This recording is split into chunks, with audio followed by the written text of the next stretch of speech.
अस्सलाम वालेकुम मेरे बच्चों, मेरी आवाज आ रही है आप लोगों को? अस्सलाम वालेकुम मेरे बच्चों, मेरी आवाज आ रही है?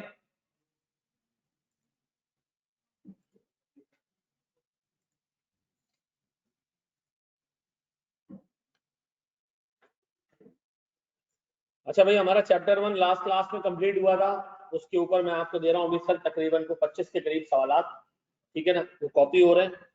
ठीक है जी, वो आते हैं जब तक हम जो है वो एक छोटा सा कॉन्सेप्ट अगले चैप्टर का पढ़ रहे हैं, क्योंकि जो सवालात हैं उसमें कुछ कुछ एरिया ऐसा है जो इस पर्टिकुलर चीज से भी कनेक्टेड है।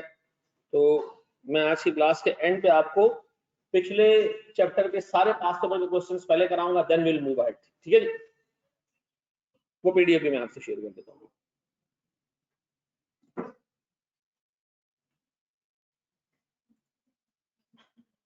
अच्छा जी, लास्ट क्लास का पीडीएफ शेयर कर दें।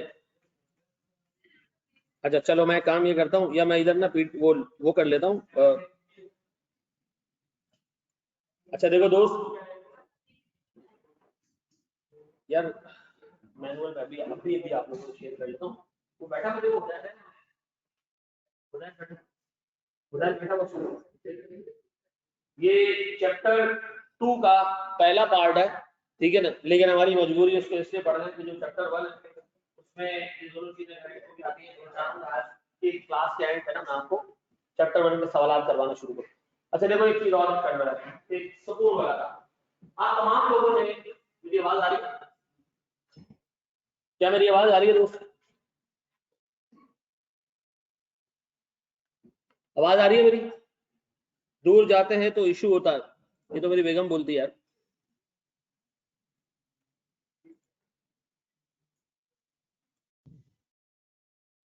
अब सही है? अब सही है? स्क्रीन शेयर नहीं हुई?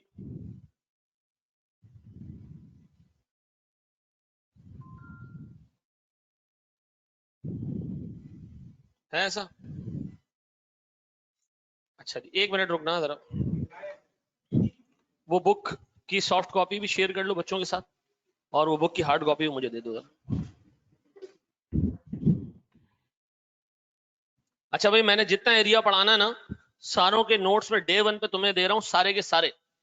ठीक है जी, और जो चीज मेरे नोट्स में वही प्रेजेंटेशन में, और जो प्रेजेंटेशन में वही आईकैप की किताब में। ठीक है जी, और जो बाकी की किताबें सब का मिक्सर है वो। ठीक है, आपको कहीं इधर उधर जाने की जरूरत नहीं पड़ेगी, फलां के नोट्स पकड़ो, फलां का ये नहीं, कुछ भी नहीं। एक जगह पे सारी चीजें हम आपको मुहैया कर रहे हैं। ठीक है जी सर, गौर से देखना दोस्त, ये एरिया हम कवर करने जा रहे हैं। अल्लाह के वास्ते इसको तरीके से देखना।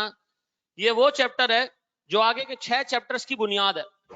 ठीक है, इसको जरा तरीके से समझना, भगाऊंगा नहीं इसको। हाँ ठीक है जी, कि ये हम आगे पढ़ेंगे, ये हम पीछे पढ़ेंगे, ये हम दाएं पढ़ेंगे, ये हम बाएं पढ़ेंगे और बगैर पढ़े निकल जाएंगे, नहीं।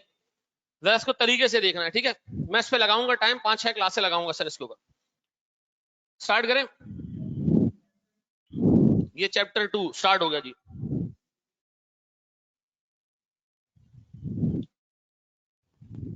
भाई मैं नजर आ रहा हूं?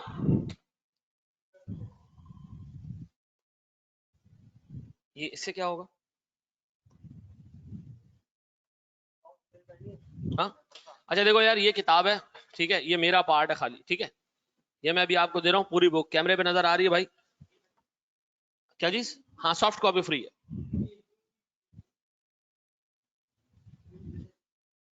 यूं ले नहीं पाएगा ना, मतलब खरीद नहीं पाएगा तो ये भाई दे दो सबको भाई, इसके अंदर सारी चीजें। और मैं आपको बता देता हूँ, देखें कोड है पूरा, 15 नंबर का आता है।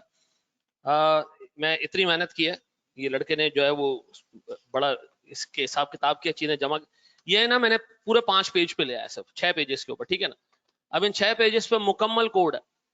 ठीक है, और कोड इतना है कि आप सीए फाइनल के बच्चे को दे देना, उसका भी काम हो जाएगा इसके अंदर। ठीक है जी, तो एक एक चैप्टर बेटा छापा नहीं है, मेहनत करके ना नोट्स बनाए इसके। और पास पेपर्स के, सीए के, आईसीएडब्ल्यू के, सीपी आयरलैंड के, सीपी ऑस्ट्रेलिया के, जहां जहां से सवाल मिले रेलेवेंट लगे सब डाले इसके अंदर। ठीक है जी, है युगांडा नहीं डाला बस हमने। ये सॉफ्ट में आप पक्का देना है, क्या मतलब बनाया तो पाल के रखेंगे क्या इसको? कोड का मतलब है कोड ऑफ कॉर्पोरेट गवर्नेंस, नहीं सर, कोड ऑफ एथिक्स। चलो जी सर, मुझे एक बात बताएं, ऑडिट एविडेंस, सर देखें, एक चीज हमने बचपन में पढ़ी है, बचपन में फिल्मों में देखी है कि जहां भी आप जजमेंट इन्वॉल्व, जहां कंक्लूजन ड्रॉ होगा, जजमेंट होगी, फैसला सुनाना होगा, एविडेंस जरूरी है। ठीक है जी। और सर सीधी सी बात है, ऑडिटर जो है वो जब अपनी रिपोर्ट देता है तो उसमें कंक्लूजन देता है, ये बोलता है कि जी ये फाइनेंशियल स्टेटमेंट्स आया सही बने या नहीं बने, क्योंकि अब बगैर सबूत की बुनियाद पे वो ये बात कर सकता है। अच्छा चलो मुझे एक चीज ये बताओ, सबूत नहीं है, मिसाल दे रहा हूं, सबूत नहीं है, नहीं मिले सबूत, जज क्या करता है? नहीं, जज करता क्या है? सबूतों की अदम दस्तयाबी की वजह से जुर्म साबित नहीं हुआ, हम फलां फलां को बरी करते हैं, ऐसी है ना। ऑडिट में उलट है, ऑडिट में उलट है, ऑडिट में एविडेंस मिल गया तो रिपोर्ट देंगे, और अगर ऑडिट एविडेंस नहीं मिला तो हम ये कंक्लूड कर देंगे कि भाई हमें कुछ नहीं पता, हम रिपोर्ट नहीं दे रहे। ये नहीं कहेंगे कि सब सही है, नहीं, हम हाथ उठा देंगे। हम क्या करेंगे, क्या करेंगे हम सर, ये क्या कहलाता है? Scope limitation. क्या कहलाता है? स्कोप लिमिटेशन का मतलब भाई हम सबूत ढूंढने गए, सबूत मिला ही नहीं, हालात ऐसे थे नहीं मिला, मैनेजमेंट ने नहीं दिया, हम हाथ उठा रहे हैं भाई हमने ऑडिट किया, हमें सबूत नहीं मिला, हम कोई कंक्लूजन ड्रॉ। इसका मतलब है सर अगर कंक्लूजन ड्रॉ करना है तो ऑडिट एविडेंस जमा करना है, और ऑडिट एविडेंस सर आपको बताएगा या तो फाइनेंशियल स्टेटमेंट सही बने या नहीं बने। Absence of evidence will be treated as scope limitation. ठीक है जी। जी नहीं, मॉडिफाइड रिपोर्ट ही होती है, उसमें हम लिखते हैं, मॉडिफाइड का मतलब क्या है? ओरिजिनल रिपोर्ट को तब्दील करना। हम उसमें लिखेंगे जी कि हमें सबूत फला फला चीज के नहीं मिले, देयरफॉर हमारा ओपिनियन ही है। ठीक है जी, डन है जी। आवाज आ रही है मेरे बच्चों? आवाज आ रही है? चलो अब मुझे एक बात बताएं सर, देखिए ऑडिट एविडेंस की डेफिनेशन क्या है? 2 नंबर की आती थी पहले जमाने में। What is an audit evidence? Sir information used by the auditor to arrive at the conclusion to base his opinion. ठीक है जी, अपना ओपिनियन देने के लिए फैसला करना पड़ेगा उसको, और फैसला करने के लिए उसको क्या करना है सर? एविडेंस जमा करना है, इंफॉर्मेशन जमा करनी है, मैनेजमेंट से मिले, बाहर वालों से मिले, जहां जहां से मिले, ये सारा क्या ऑडिट एविडेंस। लिखते भी जाना है साथ साथ में। ठीक है, मैं फिर रिपीट कर रहा हूं, बताएं मुझे सेल्स वेरीफाई करनी है, सेल्स एग्रीमेंट ले लूं, ये एविडेंस है, यस सर। इनवॉइसेस ले लूं, ये एविडेंस है, यस सर। सर जिस कस्टमर को गुड्स बेची है उसको कंफर्मेशन लेटर भेज के कंफर्म कर लूं कि सेल्स हुई है, यस सर। सर इंफॉर्मेशन चाहे इंटरनल से मिले, बाहर से मिले, जिस जगह से मिले, ये क्या कॉन्स्टिट्यूट करेगा? एविडेंस कॉन्स्टिट्यूट करेगा, ऐसा।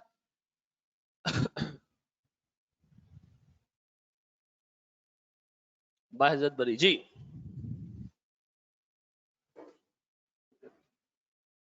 बैठ जा बेटा, धने बाबू,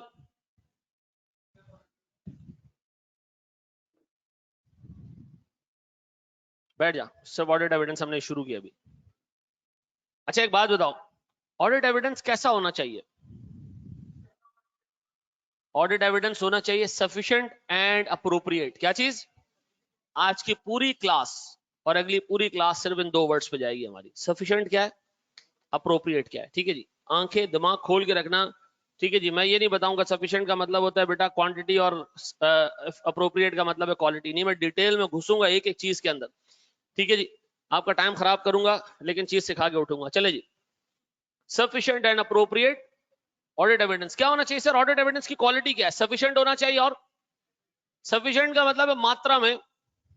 मुझे एक बात बताओ सर, एक 2 टीम आपस में कभी आपने देखा होगा, जैसे अभी मैं एक स्कूल के उस पे गया, पिकनिक पे गया, तो बच्चों का एक खेल था रस्सा कशी, देखा ना? रस्सी खींच रहे होते हैं, और बीच में उन्होंने एक वो रखा होता है कि ये टीम को यहां तक खींचना है, एक एंड से रस्सी खींच रहे होते, दूसरे। जीतता कौन है बताओ उसमें? नहीं, मैं आपको बता रहा हूं उसके जीतने के लिए जरूरी क्या है। एक तो आपके पास नंबर में लोग अप्रोप्रिएट होने चाहिए, नंबर होना चाहिए प्रॉपर लोगों का।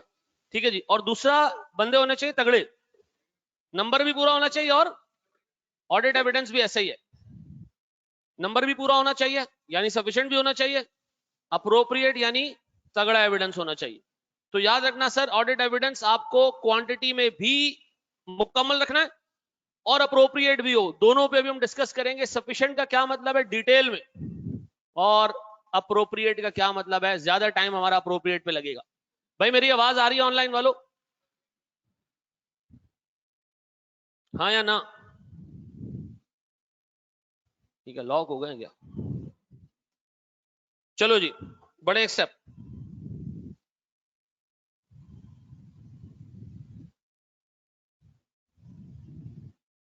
अब देखिए सर, एक सवाल आता है जी, हाउ टू गेज सफिशिएंसी। ठीक है जी, हमें कैसे पता चलेगा कि ये ऑडिट एविडेंस सफिशिएंट है? जब बाज़ औक़ात जो है वो किसी क्लाइंट पे आप जाओ ना, 40-50% ट्रांजैक्शंस वेरीफाई करो, आप कंक्लूड कर देते हो बिल्कुल सही है मामला, और कुछ केसेस में आप 70% पे पहुंच जाते हो, आप कहते हो नहीं मुझे मजीद एविडेंस जमा करना है। ठीक है जी, इसका मतलब यहाँ कोई मैथमेटिकल फॉर्मूला नहीं है कि 75% काम चेक कर लो तो आपको पता चल जाएगा, 50% काम चेक कर लो आपको पता चल जाएगा। नहीं, कोई भी प्रोफेशनल ऑडिटर ये नहीं कह सकता कि ऑडिट एविडेंस की सफिशिएंसी एक मैथमेटिकल फंक्शन है। नहीं, वी कैन नॉट कंक्लूड। कुछ क्लाइंट्स के ऊपर सर आप 15% ट्रांजैक्शन देखने के बाद कंक्लूड कर देते हो कि भाई मामला बिल्कुल सही है, मजीद ट्रांजैक्शन देखने की जरूरत नहीं है। लेकिन सर कुछ क्लाइंट्स ऐसे होते हैं जहां आपको बेतहाशा काम करना होता है। सर ऐसा क्यों है, ये भी हमने देखना है। क्या सफिशिएंसी का कोई मैथमेटिकल फंक्शन है? नहीं सर, मैथमेटिकल फंक्शन नहीं है सर सफिशिएंसी का। ठीक है जी, फिर क्या है सर? वेरी गुड सर, इसीलिए हमने पिछले दिनों एक चीज पढ़ी थी, वो थी नहीं प्रोफेशनल स्केप्टिज्म नहीं, प्रोफेशनल जजमेंट। और उसमें मैंने बताया था किन दो जगहों पे आपको जजमेंट इस्तेमाल करना है, आपको कौन से प्रोसीजर्स करने, और क्या आपने जो काम कर लिया वो सफिशिएंट है, आप कंक्लूड कर सकते हो या नहीं। ठीक है जी, इन दो जगहों पे आपको अपनी प्रोफेशनल जजमेंट इस्तेमाल करनी है। एक तो देखिए इसका कोई कॉन्क्रीट मेजर नहीं है। ठीक है जी, दूसरी चीज सर, ये मैटर ऑफ प्रोफेशनल जजमेंट है। सर तीसरी चीज है जिसको मैं एक्सप्लेन करूंगा सर, वो है inconsistency increase the need for further information. Sir इस पे सवाल आ चुका है। ठीक है जी, कि सफिशिएंट जो सफिशिएंसी है वो क्या मतलब इनकंसिस्टेंसी पे बेस करती है? सर क्या मतलब, ये पहले लिखो, मैं एक्सप्लेन कर रहा हूं इसका मतलब क्या है।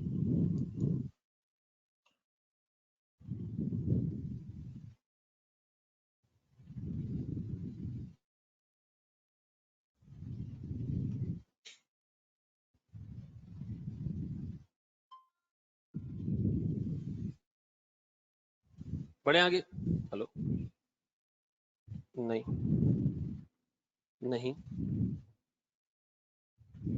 अच्छा हाँ वो उसने फोन किया होगा, राजेश ने। हाँ वो, हाँ उसके लिए अमाउंट के लिए फोन किया होगा। कर लो कर लो कर लो, ओके जी। सर गौर से देखिएगा मेरा बच्चा, देखिए अगर मैं आपसे ये कहूं, प्यारे बच्चों जरा सा गौर से देखना, ठीक है?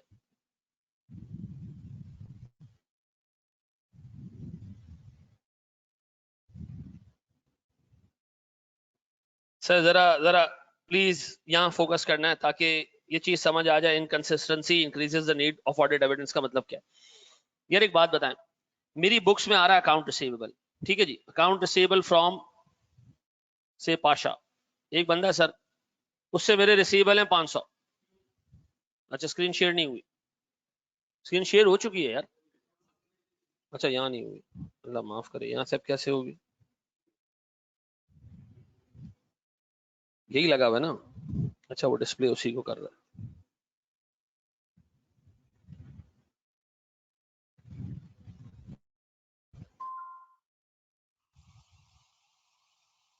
अब आ गया? ऐसी की तैसी यार। चले जी, सर मुझे एक बात बताएं, पाशा से हमने ना 150 रुपए रिसीव करने। अच्छा हमने क्या किया, पाशा को एक कंफर्मेशन लेटर भेजा। गौर से सुनना, केस ए, पाशा ने कहा बिल्कुल जी मैंने 150 रुपया पे करना है। ठीक है जी, खत्म हो गई बात। क्या इस पे मजीद काम करने की जरूरत है? क्यों? एक्सटर्नल बंदे ने आपको, पाशा ने डायरेक्ट कंफर्मेशन लेटर भेजा है, क्लाइंट की इन्वॉल्वमेंट नहीं है, इससे बेहतरीन ऑडिट एविडेंस हो ही नहीं सकता। ऐसा पाशा खुद कह रहा है मैंने देने, तो हम तो कह सकते हैं ना कि भाई हमें इतना ऑडिट एविडेंस मिल गया कि मामला। अब बताएं सर, अगर पाशा हमें ये कहता कि जी सर मैंने पे करने हैं सर ₹110, अब इनकंसिस्टेंसी आ गई, आ गई। अब बताएं इनकंसिस्टेंसी केस को यही हम छोड़ दें, कंक्लूड कर दें कि पाशा का पेबल गलत बुक किया कंपनी ने? नहीं, अब हमें क्या करना है, और ऑडिट एविडेंस जमा करना है। अब हम गए कंपनी के पास, हमने कहा कंपनी तीन पॉसिबिलिटीज है, तीन पॉसिबिलिटीज, हमने तीन पॉसिबिलिटीज पे काम करना है। या तो टाइमिंग डिफरेंस है, ये क्या होता है अभी मैं एक्सप्लेन कर रहा हूं। या कंपनी का फेलियर है, कंपनी का सिस्टम, यानी मिस स्टेटमेंट है from company, thank you, miss statement है फ्रॉम कस्टमर। गौर तो सुनना दोस्त, गौर सुनना। देखिए अब मेरे सामने 3 ऑप्शंस खुल गए। जब चीज मैच थी तो मैंने कोई काम मजीद, अब मेरे सामने 3 ऑप्शंस खुल गए, भाई इन तीनों में से कोई एक चीज हो सकती है, तभी बैलेंस आउट है। अब मैंने क्या करना है, मजीद ऑडिट एविडेंस लेना है कंक्लूड करने के लिए कि इन तीनों में से क्या पॉसिबिलिटी है। अब मैंने पूछा सर क्लाइंट से कि यार आपको मतलब क्या लगता है क्यों ये गैप क्यों है। उसने कहा सर हमने ना 30 रुपए की गुड्स बेची हैं, 30 रुपए की हमने गुड्स बेची हैं जो अभी तक कस्टमर तक नहीं पहुंची, वो पहुंचेंगी तो उसका पेबल बढ़ जाएगा, हमारा रिसीवेबल बढ़ चुका है क्योंकि हमने सेल बुक कर लिया है, कस्टमर तक अभी नहीं पहुंची तो सर इसका मतलब है उस बंदे ने अभी तक रिसीव नहीं किया, रिसीव करेगा तो परचेजेस डेबिट और पेबल क्रेडिट करेगा, तो पेबल उसका 110 का आ रहा है, 30 रुपए उसमें और ऐड हो जाएंगे। मैंने कहा अभी भी 140 हो रहे ना। फिर मैंने कस्टमर को फोन किया, मैंने कहा यार आपके पास 110 आ रहा है, चलो आपके पास गुड्स आ जाएंगे। उससे कहा मैंने 5 रुपए का एक चेक भेजा है, वो भी तो क्लाइंट को नहीं मिला, क्लाइंट को अभी नहीं मिला, मिलेगा तो उसकी वैल्यू हो जाएगी 145, मैच हो जाएगा। नहीं, आपने कंफर्मेशन ले ली, आप ठंडे नहीं हुए, आपने कस्टमर से पूछा, सर उसने आपको गुड्स एंड ट्रांजिट की चीजें दिखा दी, आप ठंडे नहीं हुए। सर आपको उसने कहा कि जी कैश एंड ट्रांजिट है, जो सामने वाली पार्टी है कस्टमर, उससे गुड्स कैश भेजा जो अभी तक रिसीव नहीं हुआ, आप ठंडे हो गए। नहीं सर अभी भी हम कंक्लूड नहीं कर पा रहे हैं, अब 5 रुपए से आउट, अब हम मजीद क्या करेंगे, अब और एविडेंस ढूंढ रहे हैं। अब मुझे बताओ और एविडेंस ढूंढने की नीड क्यों पेश आ रही है, इनकंसिस्टेंसी है सर, अगर कंसिस्टेंसी होती वही हम डेड कर देते इशू को, ऐसा। अब हमने सोचा कि यार 5 रुपए का मसला क्या, अब हमने पूरी अच्छी तरीके से चीजें खुली दी, इनवॉइसेस निकाली जिसपे कस्टमर के साइन थे, ठीक है जी, कि गलती किसके एंड पे। हमने कंक्लूड किया कि जी 3 रुपए की सेल जैसी है जो ओवर बुक हुई हुई है, 3 रुपए की सेल जैसी है जो 2 दफा बुक हुई हुई है। अब भी गैप रहेगा कितने का, 2 रुपए का गैप अभी भी है, ऐसा। अब एविडेंस कलेक्ट करते जा रहे हैं, कंफर्मेशन भेजी, मामला नहीं बना। सर आपने जो है वो गुड्स एंड ट्रांजिट का मामला निकाला, अब भी मामला नहीं बना। सर कैश एंड ट्रांजिट का मामला निकला, अब भी मामला पूरा नहीं है। 3 रुपए की सेल ओवर स्टेट हो रही है, गलती पकड़ी गई, चलो ये भी हमने सही कर दी। अब कस्टमर को हमने कहा भाई तेरे एंड में देख ले, उसने कहा हमने 2 रुपए की परचेजेस बुक नहीं की है। अब बताओ चीजें मैच हुई, लेकिन मुझे बताओ आपको कितने स्टेप्स लेने पड़े, कोई 5 है तो मुझे बताओ इनकंसिस्टेंसी आएगी तो इन्फॉर्मेशन की नीड बढ़ेगी।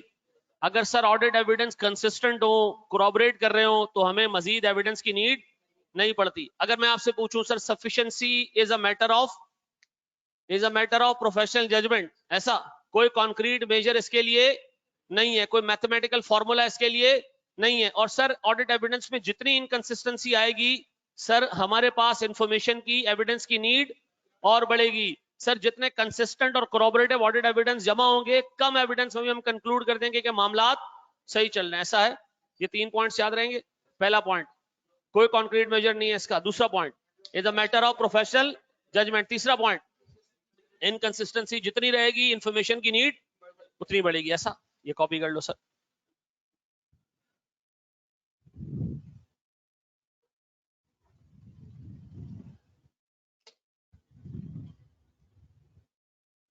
हेलो, हाँ हाँ अभी इसमें मार्च नहीं नहीं शामिल नहीं, शामिल नहीं, बिल्कुल भी नहीं। हाँ इसे फाइनल किया, हाँ इसमें भी 1 महीने शामिल नहीं, 1.25 महीना शामिल नहीं।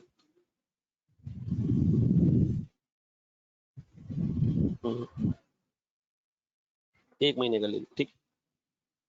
हाँ हाँ हाँ हाँ, बस वो फैब छोड़ दो, इग्नोर कर दो। हाँ ठीक, हाँ हाँ ठीक है, तो 2 महीने के एक साथ लगेगा, ठीक है। हाँ हाँ चलो ओके, अभी मार्च का पहले ले लेना, अप्रैल का बाद मिलेंगे, ठीक। ओके, हाँ हाँ चलो, खैर खैर सही। चलो जी बड़े दोस्त, जी बिल्कुल, जी बिल्कुल फराज। केस ए में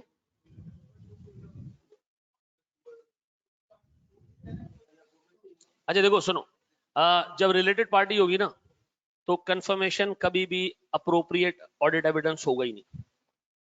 माँ से आप पूछ रहे हो बच्चा आपका कैसा है, उसने क्या बोलना है? बिल्कुल अच्छा है, ठीक है जी, है वो तुम्हारी अम्मी की बात नहीं हो रही है पागल, जनरल बात हो रही है। तो सर याद रखना, कंफर्मेशन 2-3 केसेस ऐसे हैं, 2 केस इनफैक्ट पूरा ऑडिटिंग स्टैंडर्ड्स में ऐसे हैं जहां कंफर्मेशन एविडेंस के तौर पे एक्सेप्टेबल नहीं है, ठीक है ना। वो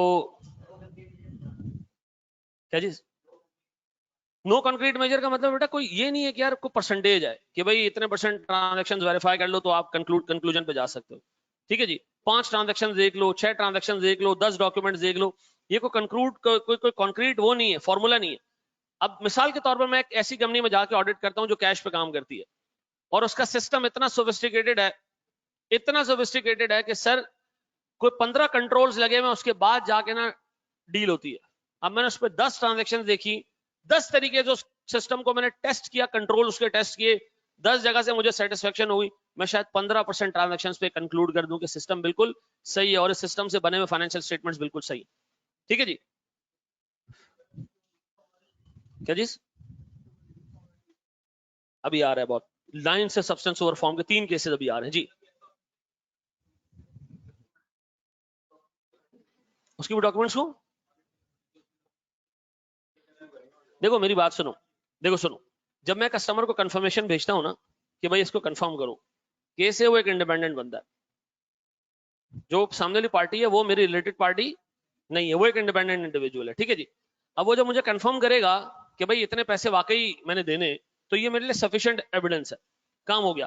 अच्छा सर सीधी सी बात है, ऑडिटर उसके पास भी आएगा, मैं ऑडिट करवा रहा हूं ना तो ऑडिट वो भी करवाएगा, उसका ऑडिटर भी मुझे क्या भेजेगा, कंफर्मेशन भेजेगा। तो यहां से भी मैनेजमेंट ने क्या करना है, इन्फॉर्मेशन कंफर्म करनी है। अच्छा प्रैक्टिकल बात में तुम्हें एक और बात बता दूं, साल के एंड में पता है क्या होता है, हम जैसे मिसाल के तौर पर तुम मुझसे गुड्स खरीदते हो, ठीक है जी, तुम्हारा नाम क्या बेटा, फहद, माद, माद मुझसे खरीदता है गुड्स, ठीक है, मैं माद को बेचता हूँ गुड्स, ठीक है।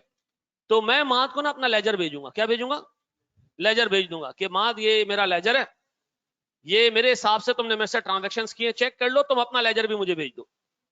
तो माद क्या करेगा, अपना लेजर भी मुझे भेज देगा। लेजर का मतलब मेरी बुक्स में माद से रिसीवल आ रहा होगा, सारी ट्रांजेक्शंस आ रही होंगी, और माद क्या करेगा, जो उसकी परचेजेस और पेबल का रिकॉर्ड है वो मुझे भेज देगा।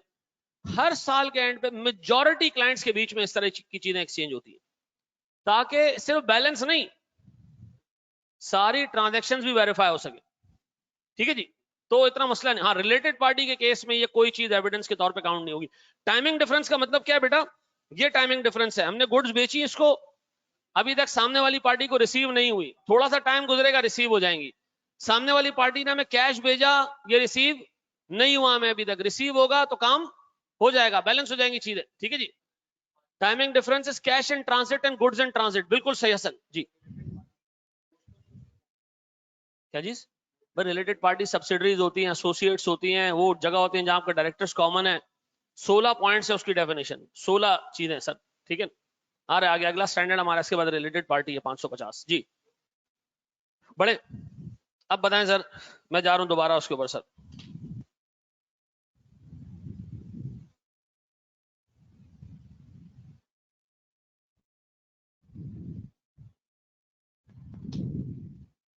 चलो जी आ जाएं एक से आगे,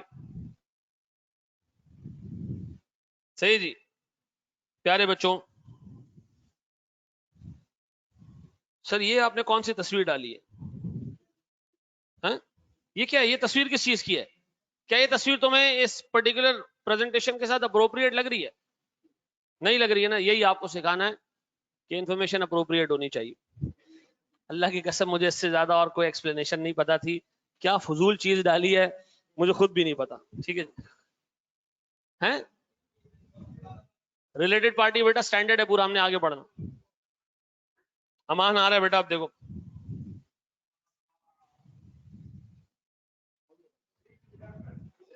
अब सुनो जरा दोस्त, नहीं असल में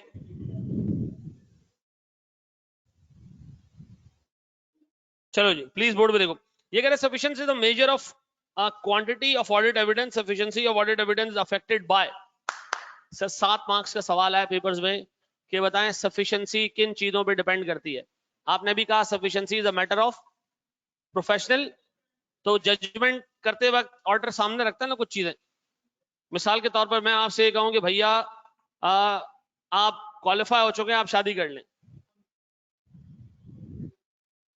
यहां देख लो, तो आपने क्या करना है, सामने फैक्टर्स रखने, क्या मेरे पास घर है, नहीं है, ठीक है, जितने पैसे हैं कि मैं बेगम को संभाल सकूं या नहीं, ठीक है जी, और बाकी 50 चीजें जो अमान को ज्यादा पता होंगी। तो मुझे एक बात बताएं, बाज़ औक़ात आप जजमेंट लेने के लिए सामने क्या रखते हो, फैक्टर्स रखते हो। जजमेंट लेने के लिए सामने क्या रखते हो, फैक्टर्स रखते हो। सर वो कौन से फैक्टर्स हैं जिसपे ऑडिटर ये डिसाइड करता है कि हाँ यार सफिशिएंट हो गया, ऑडिट एविडेंस सफिशिएंट हो गया, ठीक है जी, या इनसफिशिएंट है, वो कौन से फैक्टर्स हैं। देखो बेटा मैं आपको बताऊं, इसकी मैं लिस्ट आपको बता सकता हूं, लिस्ट लिस्ट काम हो जाएगा, लेकिन सर सवाल में अगर सिनेरियो आ गया ना फंस जाओगे। मुझे बताओ, जब इनकंसिस्टेंसी ऑफ ऑडिट एविडेंस होता है, अभी हमने पढ़ा, हमें क्या चाहिए होता है, फर्दर इन्फॉर्मेशन चाहिए होता है। अब सवाल में आ गया इनकंसिस्टेंसी ऑफ ऑडिट एविडेंस, पे further audit evidence, inconsistency increases the need of evidence, ऐसा ना। तमाम लोग एक पॉइंट लिखना भूल जाएंगे उसके अंदर कि जहां इनकंसिस्टेंसी आती है वहां प्रोफेशनल स्केप्टिसिज्म, याद आ रहा है 15 में से एक पॉइंट ये भी था, याद आ रहा है ना। अब बताएं बच्चा फेल हो जाता है, यार मैंने तो सब लिखा जो मुझे याद आ रहा था, भाई एक चीज थी जो तुमने क्या कर दी, मिस कर दी। याद आ रहा है ना, 15 पॉइंट्स में लिखवाए थे, मैंने आपको कहा जब ये 15 पॉइंट्स में से कोई केस आए, आपने उसके अंदर ये लाजमी मेंशन करना है कि ऑडिटर को प्रोफेशनली ज्यादा स्केप्टिकल होना चाहिए ऐसे केसेस के अंदर। डन, चले जी, आने वाली अपना रिस्क साथ लेके आएगी, हाँ सही बात है, सही बात है, मैं झूठ थोड़ी बोल रहा हूँ। अब मेरी दो हैं तो मुझे पता है, हर हर जब भी अल्लाह ताला ने घर में हमारी बेटी दी, एक जिंदगी में प्लस मेरी जिंदगी में है। पहली बेटी पैदा हुई, मैं क्वालिफाई हुआ, क्वालिफिकेशन से 12 दिन पहले मेरी बेटी पैदा हुई है, शादी मेरी आर्टिकल्स में ही हो गई थी। आप अपने माँ बाप को मेरी एग्जांपल दो, ठीक है ना। दूसरी बेटी पैदा हुई, मैं सीएफओ बना। तीसरी बेटी पैदा हुई, मैंने कॉलेज खोला।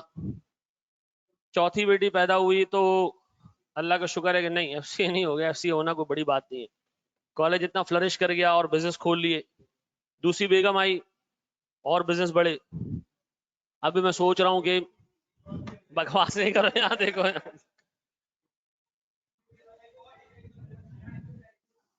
हैं, चलो अल्लाह दे यार, अल्लाह बेटियां उनको देता है जिनसे अल्लाह प्यार करता है। हाँ जी सर सुने, पहली चीज, अच्छा ये पहले लिस्ट पूरी लिखोगे एक एक करके ना, फिर मैं आपको समझा रहा हूँ डिटेल में। ये बाउंस खाते हुए आ रहे हैं,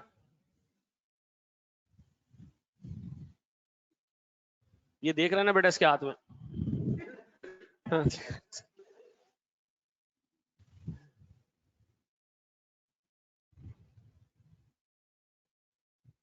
सर इसको पहले कॉपी करें, सारे फैक्टर्स को एक एक को डिटेल में डिस्कस कर रहा हूं।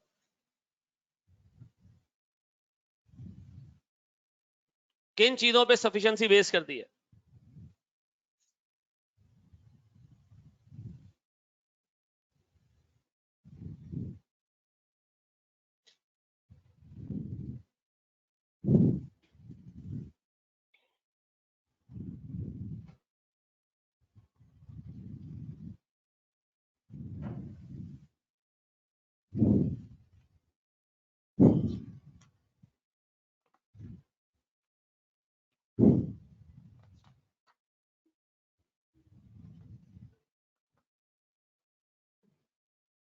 जी मेरे बच्चों लिख लिया।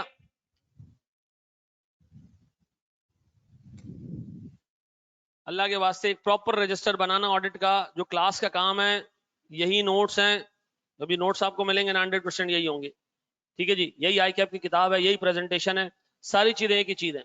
ये नहीं है कि तुम पढ़ो कुछ और बाद में किताब में कुछ और लिखाओ।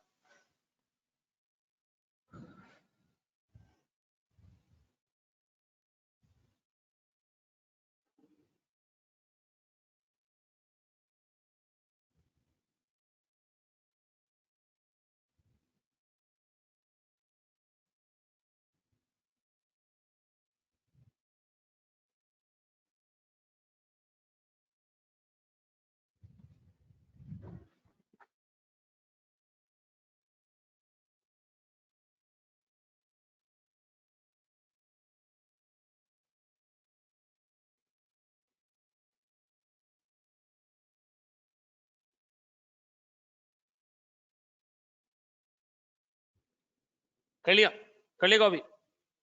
अच्छा देखो, मैं इसको ऐसे एक्सप्लेन कर सकता हूं, देखो जहां रिस्क ज्यादा होगा वहां एविडेंस ज्यादा चाहिए होगा, ऐसे ही है ना। जहां कॉम्प्लेक्सिटी ज्यादा होगी वहां एविडेंस ज्यादा चाहिए होगा, जहां ऑडिटर की नॉलेज ज्यादा होगी चीजों की वहां एविडेंस कम चाहिए होगा, जहां क्वालिटी ऑफ ऑडिट एविडेंस कचरा होगी वहां एविडेंस ज्यादा चाहिए होगा, इंटरनल कंट्रोल जहां अच्छे होंगे वहां ऑडिट एविडेंस कम, और जहां, और sir sampling method use by the auditor. Sir sampling method का मतलब ये, बाज़ औक़ात कुछ फर्म्स हैं जो सैम्पलिंग मेथड ऐसे यूज करती है जो ज्यादा सैंपल्स की तरफ जा रहा होता है, ठीक है जी। ये भी हमने सैम्पलिंग में पढ़ना है, आपकी चॉइस होती है, ठीक है जी। सैम्पलिंग मेथड्स आपकी चॉइस है, ठीक है जी। कुछ मेथड्स ऐसे हैं जिसमें आपको कम ट्रांजैक्शंस देखनी पड़ती है, कुछ मेथड्स ऐसे हैं जिसमें आपको ज्यादा ट्रांजैक्शन देखनी पड़ती है। ये हमने आगे डिटेल में देखना है। सफिशिएंट हो गया ये? सर ये मैंने आपको कुछ भी नहीं समझाया, अगर ऐसे पढ़ाना है ना ऑडिट तो फिर लानत है कि ये ज्यादा तो वो कम और वो ज्यादा तो ये कम। सबसे पहले मैं उठा रहा हूं सर असेस रिस्क को, और मैं ये इस नियत से पढ़ा रहा हूं कि इस पे आते की स्टडीज आती है, ठीक है। हाँ जी, सबसे पहले सर मेरे पास जो फैक्टर है सफिशिएंसी का वो कौन सा है sir? Sir risk identified at rap क्या है सर? आप लोगों ने आकाश के साथ ये पढ़ लिया ना, रिस्क असेसमेंट प्रोसीजर्स क्या होते हैं? क्या होते हैं सर? ऐसे ही मैं अगर आपसे पूछूं, जब ऑडिट शुरू होता है हम क्या करते हैं? या डायरेक्ट ऑडिट शुरू कर देते हैं हम? सर इंक्वायरी करते हैं हम, क्या आइडेंटिफाई करने के लिए? रिस्क आइडेंटिफाई करने के लिए, ऐसा? यानी सर आप काम करने से पहले बैठ के सुकून से एंटिटी के एनवायरनमेंट को देखते हो, एंटिटी को देखते हो, उसको कैसे फाइनेंस किया गया है, सर उसकी इन्वेस्टमेंट्स कहां कहां पर हैं, ये सारी चीजें आप देख के क्या असेस करते हो? रिस्क असेस करते हो। जैसे कि मैं एग्जांपल देता हूं सर, मैं मिसाल के तौर पर आज ऑडिट करने जाऊं, और तो सुनना, किसी किसी स्कूल का, ठीक है जी, किसी स्कूल का ऑडिट करने जाऊं, मिसाल के तौर पर ये स्कूल है हमारे पास, काफी सारे स्कूल हैं, ARDT हमारे पास सर TS है हमारे पास, सर KNS है हमारे पास, ठीक है जी, पैक है हमारे पास, ठीक है जी। सुनो, सब है सब है सब है।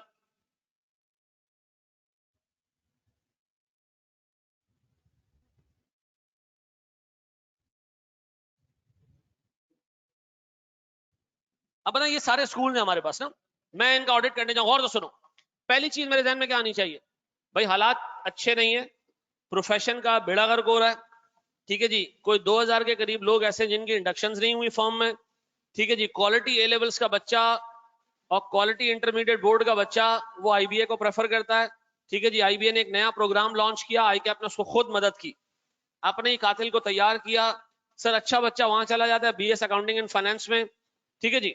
सर हमारे पास बचता है वो बच्चा जिसको ND में एडमिशन नहीं मिला तो CA में आ गया। अब मुझे एक बात बताएं, आपको ओवरऑल प्रोफेशन कहां नजर आ रहा है? मुझे अगले 10 सालों में प्रोफेशन बहुत खतरे में नजर आ रहा है, ऐसा? क्योंकि जो ऊपर स्ट्रेटेजिक डिसीजन मेकर्स हैं वो अगर अगले 5 सालों में इस चीज को नहीं कैटर करेंगे, उनको चाहिए यार बहुत सारे एवेन्यूज खोल दें, दुबई में आर्टिकल्स खोल दें, ठीक है जी। इस क्वालिफिकेशन को ग्लोबली ले जाएं, इस क्वालिफिकेशन में जहां 21 पर्चों पे CA हो रहा है उसको सर 15 पर्चों पे ले आए, ठीक है जी। क्वालिफिकेशन ऐसी बनाए कि लोग ACCA की जगह CA को प्रेफर करें, कंसिस्टेंसी लेकर आए चीजों में, ये सारे मेजर्स है ना। अब मुझे एक बात बताओ, करंटली कुछ नहीं हो रहा, क्या सारे कॉलेजेस का रेवेन्यू नीचे जा रहा है? नहीं जा रहा है? जा रहा नहीं जा रहा है? तो मुझे बताओ सर, मैं अगर मिसाल के तौर पर इस पर्टिकुलर कॉलेज का ऑडिट करने आता हूं, क्या जहन में आना चाहिए? हालात खराब, कंपटीशन कुत्तों वाला, इसकी सेल्स ओवरस्टेट तो नहीं हो सकती? हो सकती है ना। मुझे बताओ रिस्क है, रिस्क है कि नहीं है? अब मुझे बताओ, आप 15 साल पीछे चले जाओ, आप TSA का ऑडिट कर रहे हो, एक कंपटीशन नहीं है, हालात बेहतरीन चल रहे हैं, ठीक है जी, पैसा ही पैसा। अब मुझे एक बात बताएं, उस वक्त अगर आप ऑडिट करते तो आपको क्या रेवेन्यू में रिस्क नजर आता? नहीं सर। क्या आप रेवेन्यू पे ज्यादा काम करते? नहीं सर। अब मिसाल के तौर पर सर मैं एक, तो समझ में आ गया सर, जिस एरिया में रिस्क ज्यादा होगा, और रिस्क हमें पता कैसे चलेगा किस एरिया में ज्यादा है? सर शुरू में यहाँ के हम रिस्क असेसमेंट प्रोसीजर करके मार्क कर लेते हैं, इस एरिया में रिस्क है, इस एरिया में रिस्क है, इस एरिया में रिस्क है, और फिर आगे हम करते क्या है सर? अच्छा मुझे एक बात बताएं, एक एरिया लास्ट ईयर कम रिस्की था, इस साल ज्यादा रिस्की है, ये हो सकता है? हाँ सर, लास्ट ईयर कंपटीशन कम था, इस साल कंपटीशन ज्यादा है, लास्ट ईयर रेवेन्यू पे प्रेशर कम था, इस साल रेवेन्यू पे प्रेशर ज्यादा है, तो रेवेन्यू ओवरस्टेट मैनेजमेंट कर सकती है सर, प्रेशर है उसके ऊपर रेवेन्यू बढ़ाने का। तो मुझे एक बात बताएं, क्या लास्ट ईयर मैंने जितना एविडेंस किया था उतना एविडेंस आज भी लूं? नहीं सर। क्या लास्ट ईयर मैंने जो ऑडिट प्रोसीजर्स परफॉर्म किए थे क्या अब भी वही करूं? नहीं सर, तो मुझे एक बात बताएं सर, अगर एक एरिया रिस्की है तो वो क्या डिमांड कर रहा है कि उस पे ज्यादा ऑडिट एविडेंस मांगा जाए, ज्यादा ऑडिट एविडेंस मांगा जाए। जी वो 375 और मांग रहे हो ना, बस वो दे दो उनको, कोई मसला नहीं, ठीक है ना, पर कैश पड़ा हुआ ना। हाँ जी। अब मुझे एक चीज ये बताओ सर, गौर से सुनना, मैं मिसाल के तौर पर सर आज जाता हूं किसी कंपनी का ऑडिट करने के लिए, से मोबाइल कंपनीज है, एक मेरे पास सर से सैमसंग है, ठीक है जी, एक मेरे पास सर नोकिया है, नोकिया सॉरी, एक मेरे पास सर आईफोन है, ठीक है जी, इसको क्या कहते हैं, एप्पल है, और हाँ, और भाई तू कौन सी कंपनी का मोबाइल यूज करता है? जी सुनो जरा, अब सुनो, मुझे एक बात बताएं, आज से 5 साल पीछे जाओ, आज से 6 साल पीछे जाओ, आप नोकिया का ऑडिट करने जा रहे हो, आपको रिस्क है कि इसका रेवेन्यू ओवरस्टेट होगा? नहीं यार भाई, पूरे मोबाइल मार्केट का 60% इसके हाथ में, ये क्यों अपने रेवेन्यू को ओवरस्टेट करेगा यार? इसके पास कोई इंसेंटिव नहीं है इतना कमा। आज अगर मैं जाऊं सर, ये सारे कंपटीशन में फंसे हुए सर, सारों का कंपटीशन, इतना टफ कंपटीशन चल रहा है कि लोकल कंपनीज खुल चुकी है। अब मुझे एक बात बताएं, इंटरनेशनल कंपटीशन अलग फेस कर रहे हैं, हर मुल्क में जो उसकी लोकल मोबाइल इंडस्ट्री है उसके अलग कॉम्पीट कर रहे हैं, क्या इनका रेवेन्यू इस साल इस पर्टिकुलर वक्त में ज्यादा रिस्की है? क्या इनकी इन्वेंट्री जो पड़ी, आपको नहीं लगता कि वो ऑब्सोलीट होती जा रही होगी? आपको नहीं लगता कि इनके पास जो मशीन्स पड़ी हैं उनकी वैल्यू इन यूज कम हो गई होगी? तो मुझे एक बात बताओ, क्या ये एरियाज करेंटली रिस्की हैं? लेकिन सर मुझे एक बात बताएं, as compared to the last year या से लास्ट डेकेड, मुझे रिस्क का ज्यादा नजर आ रहा है आज। तो मुझे बताओ सर, मैं आज एविडेंस ज्यादा कलेक्ट करूं या कम? तो मुझे एक बात बताएं सर, रिस्की एरिया कहां से आइडेंटिफाई होंगे? मेरे 3 सवालों का जवाब, रिस्की एरिया आइडेंटिफाई करने के लिए हम क्या करते हैं सर? स्टार्ट पे रिस्क असेसमेंट प्रोसीजर्स करते हैं, स्टार्ट पे रिस्की एरिया आइडेंटिफाई करने के बाद हम क्या करते हैं, ये डिसाइड करते हैं कि इस पे प्रोसीजर्स कौन से अप्लाई करने ताकि सफिशिएंट ऑडिट एविडेंस कलेक्ट हो सके। क्या हर साल रिस्की एरियाज कांस्टेंट रहते हैं? नहीं सर, चेंज होते हैं हालात के हिसाब से। ऐसा क्या हर साल एक एरिया पे वही ऑडिट प्रोसीजर्स करेंगे? नहीं सर। तो सर मेरे पास जो पहली चीज आ रही है वो क्या है सर? वो क्या है सर मेरे पास? वो है मेरे पास सर रिस्क असेसमेंट प्रोसीजर्स पे रिस्क आइडेंटिफाई करना, पहली चीज। वो क्या है सर हमारे पास? Risk identified at risk assessment procedure level sir. अब मुझे एक चीज ये बताएं सर, रिस्क क्या हो सकता है? हायर भी हो सकता है, ये रिस्क एरिया रिस्की भी हो सकता है, कम रिस्की भी हो सकता है। और अगर सर एरिया ज्यादा रिस्की है तो मोर evidence is required, more audit procedure will be perform, greater the sample size, ज्यादा सैंपल्स में पिक करूंगा, ठीक है जी। जहां मैंने 15 ट्रांजेक्शन लास्ट टाइम की थी, इस साल शायद 25 करूं, ठीक है जी। तो मुझे बताएं, पहला फैक्टर जो सफिशिएंसी को डिटरमिन करने में हेल्प करता है, रिस्क। जिस एरिया में रिस्क ज्यादा, उस एरिया में प्रोसीजर ज्यादा, उस एरिया के अंदर एविडेंस ज्यादा कलेक्ट करना है, ठीक है जी। और जिसमें सर रिस्क कम है sir, less evidence is required, lesser audit procedures will be employed, और sir smaller sample size will be taken, ठीक है जी। पक्का? बताएं सफिशिएंसी पे पहला फैक्टर जो असरअंदाज हो रहा है क्या चीज? रिस्क। रिस्क कब आइडेंटिफाई होता है? स्टार्ट पे। और स्टार्ट पे में डिटरमिन कर लेते हैं कि हमने किस किस एरिया पे ज्यादा एविडेंस लेना है और किस किस एरिया पे कम एविडेंस से भी काम चल जाएगा। ऐसा कॉपी करें मेरे बच्चों।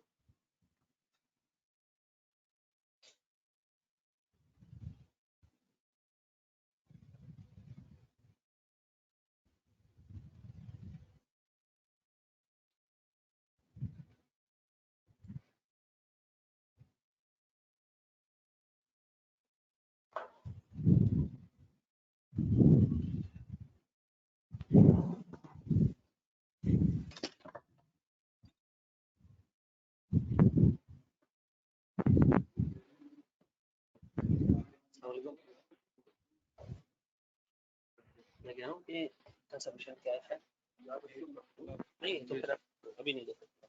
उसको बोल दो कि अभी एक काम करो, उसको बोल दो, बोलो कि वो जो अभी वो है ना मंथली, वो खर्चा वो अपना ले, मनी ले, मैं बोल दो उसको, मैं बोल देता हूँ उसको। हमने लास्ट मंथ भी मेरे घर पे पहुंचा दिया,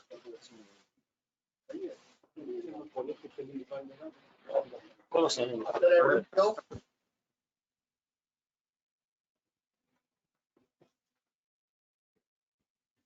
या 2-3 दिन में।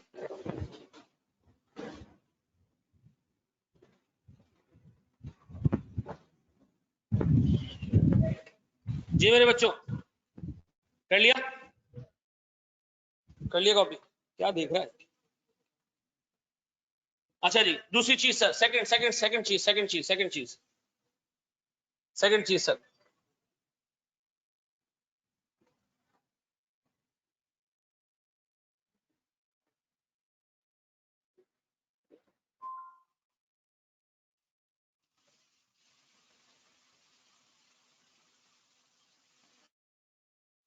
चलो जी वापस आए सर, दूसरी चीज पे आते हैं सर। सुनिएगा तो कर लिया ना सर। सेकंड चीज प्लीज बोर्ड करिए, प्लीज बोर्ड करिए सर। मैं कंपनी में जाता हूं, कंपनी ए, एक कंपनी बी, इसकी बैलेंस शीट पे टोटल एसेट्स आ रहे हैं 100 मिलियन के, इसकी बैलेंस शीट पे टोटल एसेट्स आ रहे हैं से 100 मिलियन। दोनों कंपनीज आइडेंटिकल है, दोनों कंपनीज एक ही सेक्टर में ऑपरेट कर रही हैं, सारी चीजें आइडेंटिकल हैं, एसेट्स भी आइडेंटिकल हैं। इसकी बुक में एक एसेट आ रहा है ROUA सर 0.5 मिलियन का। ROU क्या होता है? पढ़ा है? आइडिया है कुछ ROU है क्या? कितने लोगों ने लीज पढ़ा है? नहीं पढ़ा बाकी लोग। अच्छा देखो, लीज है क्या? मेरा एसेट नहीं है। एसेट क्या है? किसी दूसरे बंदे का मैंने लिया किराए पे। अब जितने टाइम मैंने किराए पे लिया है ना, तो मुझे स्टैंडर्ड अलाउ करता है कि मैं उतने टाइम के लिए उसका एक पोर्शन अपनी बुक्स में क्या कर लूं, रिकॉर्ड कर लूं। ये एसेट भी रिकॉर्ड करूं, साथ में क्या करूं, एक लायबिलिटी भी रिकॉर्ड कर लूं। ठीक है जी। इस एसेट को जैसे जैसे आप यूज करते जाएंगे, डेप्रिशिएट करते जाना, और ये लायबिलिटी आहिस्ता आहिस्ता क्या करते जाना, पे करते जाना। यानी जो आप रेंटल पे करते हो, जैसे मिसाल के तौर पर ARTT में नीचे एक जनरेटर पड़ा है, ये हमने 10 साल के लिए रेंट पे लिया है। रेंट को उर्दू जुबान में लीज कहते हैं। क्या कहते हैं? उर्दू जुबान का मतलब है आसान भाषा में। ठीक है, रेंट एग्रीमेंट क्या कहलाता है? क्या रेंट एग्रीमेंट में एसेट आपका हो जाता है? नहीं सर, लेकिन स्टैंडर्ड हमें इजाजत देता है कि उसको एक पर्टिकुलर तरीके से आपने क्या करना है, रिकॉर्ड करना है। वो भी आप सीखोगे FAR2 अगर आप पढ़ लो। ठीक है जी। लायबिलिटी हमने रिकॉर्ड कर दी कि हमने भाई इतने पैसे देने और इतने पैसे दे के हमें इतना एसेट इस्तेमाल करने की इजाजत मिल गई। डन। अब मुझे बताओ सर, इधर भी ROU आ रहा है 40 मिलियन का, इधर भी लायबिलिटी आ रही है 40 मिलियन। मुझे बताओ लॉजिकली बताओ, दोनों जगह पे ROUA नाम का एक एसेट मौजूद है, दोनों जगह पे लायबिलिटी मौजूद है, एक ही जैसी चीजें, कंपनीज एक जैसे, ऑपरेशंस एक जैसे, सब कुछ एक जैसे।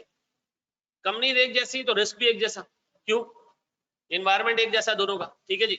मुझे एक बात बताओ, किस जगह पे मैं ज्यादा प्रोसीजर्स अप्लाई करूंगा? बी पे। क्यों? सर वो मटेरियल है, उसके अंदर 12-15% का भी अगर झोल आ गया ना, मिस स्टेटमेंट आ गई 10% की भी, तो वो इतना बड़ा अमाउंट है कि बेड़ा गर्क हो जाएगा।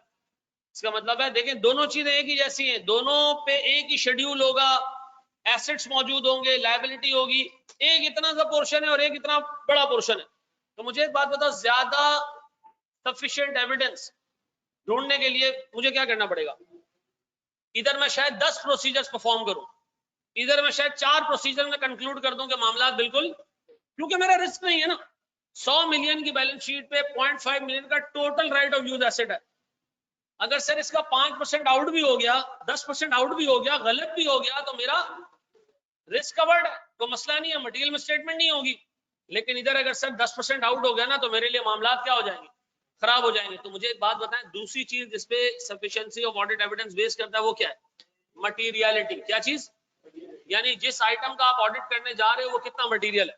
अच्छा सुनो, लास्ट ईयर मेरे पास लीज के एसेट्स से बहुत थोड़े से, इस साल मेरे पास वही लीज के एसेट्स है लेकिन वैल्यू में बहुत ज्यादा है। तो सर लास्ट ईयर जितना काम ही होगा इस साल, या काम थोड़ा सा ज्यादा होगा? अच्छा, काम ज्यादा होने का मतलब ये नहीं है, मिसाल के तौर पर एक बंदा रोटियां खाता, 2 की जगह 4 खा लेगा, 4 की जगह 6 खा लेगा, मैं इसको काम ज्यादा कहना नहीं कहना, इसको मैं ये नहीं कह रहा कि काम ज्यादा। काम ज्यादा का मतलब क्या है? रोटी भी खाएगा, सालन भी खाएगा, चार भी खाएगा, दही भी खाएगा, ये क्या है काम ज्यादा? ऑडिट प्रोसीजर्स क्या है सर?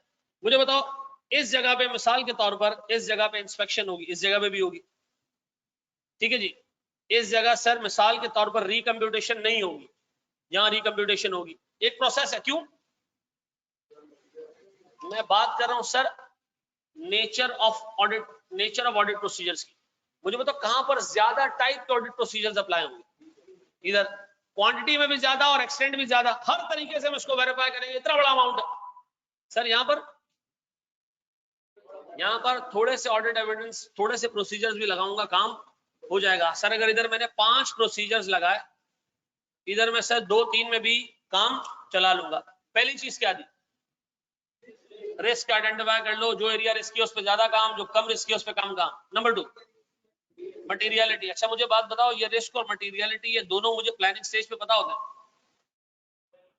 हाँ सर, प्लानिंग स्टेज पे तो मैं रिस्क निकालता हूँ ना बैठ के, तो मुझे पता चल जाएगा कि रिस्की एरिया कौन सा है, तो मैं दिमाग बना लूंगा कि इधर ज्यादा एविडेंस कलेक्ट करना है, इधर कम एविडेंस। सर जब प्लानिंग कर रहा होता हूँ तो मुझे मटेरियलिटी भी कैलकुलेट करना होती है, ताकि मैं ये जज कर सकूं कि मटेरियल एरियाज कौन से और इमटेरियल एरियाज कौन से। मटेरियल एरियाज पे काम क्या करूंगा मैं, ज्यादा करूंगा, इमटेरियल एरिया पे काम क्या करूंगा, कम करूंगा। तो 2 फैक्टर्स हो गए, दोनों किस स्टेज पे डिटरमिन हो रहे हैं, प्लानिंग स्टेज के ऊपर। ऐसा है सर। अब मुझे एक चीज ये बताएं मेरे बच्चों,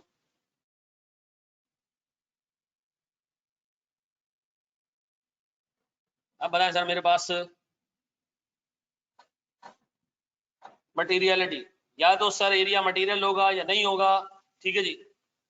अगर मटेरियल होगा तो मोर ऑडिट एविडेंस, ठीक है जी, greater sample size considering materiality, ठीक है जी। अब देखें ये वही जो अल्फाज है वही बार बार घूम रहे हैं ऐसा, लेकिन लॉजिक क्लियर हो रही है। अब बताओ केस स्टडी आएगी तो वहां तुम कंफ्यूज तो नहीं हो जाओगे ना। अब वो कह रहे जी प्लानिंग स्टेज पे हमें पता चला कि जी लास्ट ईयर ROUA कम था, इस साल राइट ऑफ यूज एसेट बढ़ गया, तो बताएं आप अपनी ऑडिट स्ट्रेटेजी में क्या चीज चेंज करेंगे। सीधी बात है भाई, लास्ट ईयर मैंने कम ऑडिट प्रोसीजर्स परफॉर्म किए होंगे, सफिशिएंसी जो है वो उसकी नीड कम थी, इस साल ज्यादा है तो मैं ऑडिट प्रोसीजर ज्यादा इस्तेमाल करूंगा। हो सकता है उन्होंने ROU में कुछ गलत कैपिटलाइज किया, हो सकता है बिल्कुल।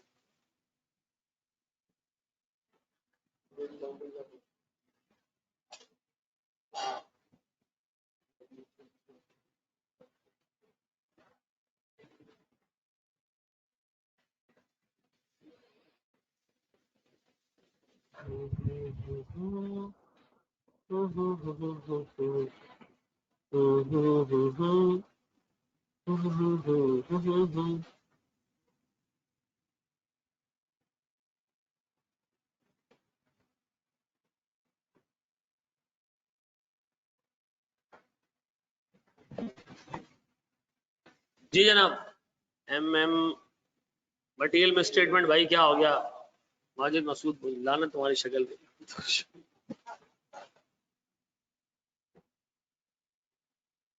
यार मुझे एक बात बताओ, किसी कोई ऐसा डेंटल मतलब कोई ऐसा डॉक्टर बताओ जो मिनट्स में ना दांत निकाल दे बस यार, हैं ये लारे लपे नहीं दे, एक्सरे कराओ ये निकलेगा वो निकलेगा, अकल दाढ़ निकलवानी है मैंने, हैं कोई है डॉक्टर है ऐसा, प्लास से पकड़ के निकाल रहे हैं। तो मैं जा चुका हूँ यार, वो एक्सरे लेते हैं, फिर एक्सरे के बाद कहते हैं रूट कनाल होगा, फिर उसके बाद ये होगा, फिर उसके बाद वो होगा, आखिर में क्या होगा, तो दांत निकाल लिया जाएगा। तो पहले ही कर दे भाई। नहीं असल में ये जो है ना, मेरा दांत निकला नहीं था, अभी पहली दफा निकल रहा है और बहुत तकलीफ दे रहा है। किनसे? मैंने अकल दाढ़ा। अच्छा, तो बस वो डायरेक्ट क्लास रख के बस सही। विजडम टूथ का रूट कैनाल नहीं करते। वेरी गुड यार, ये अच्छी न्यूज पता चली। डॉक्टर आगे बढ़ो यार।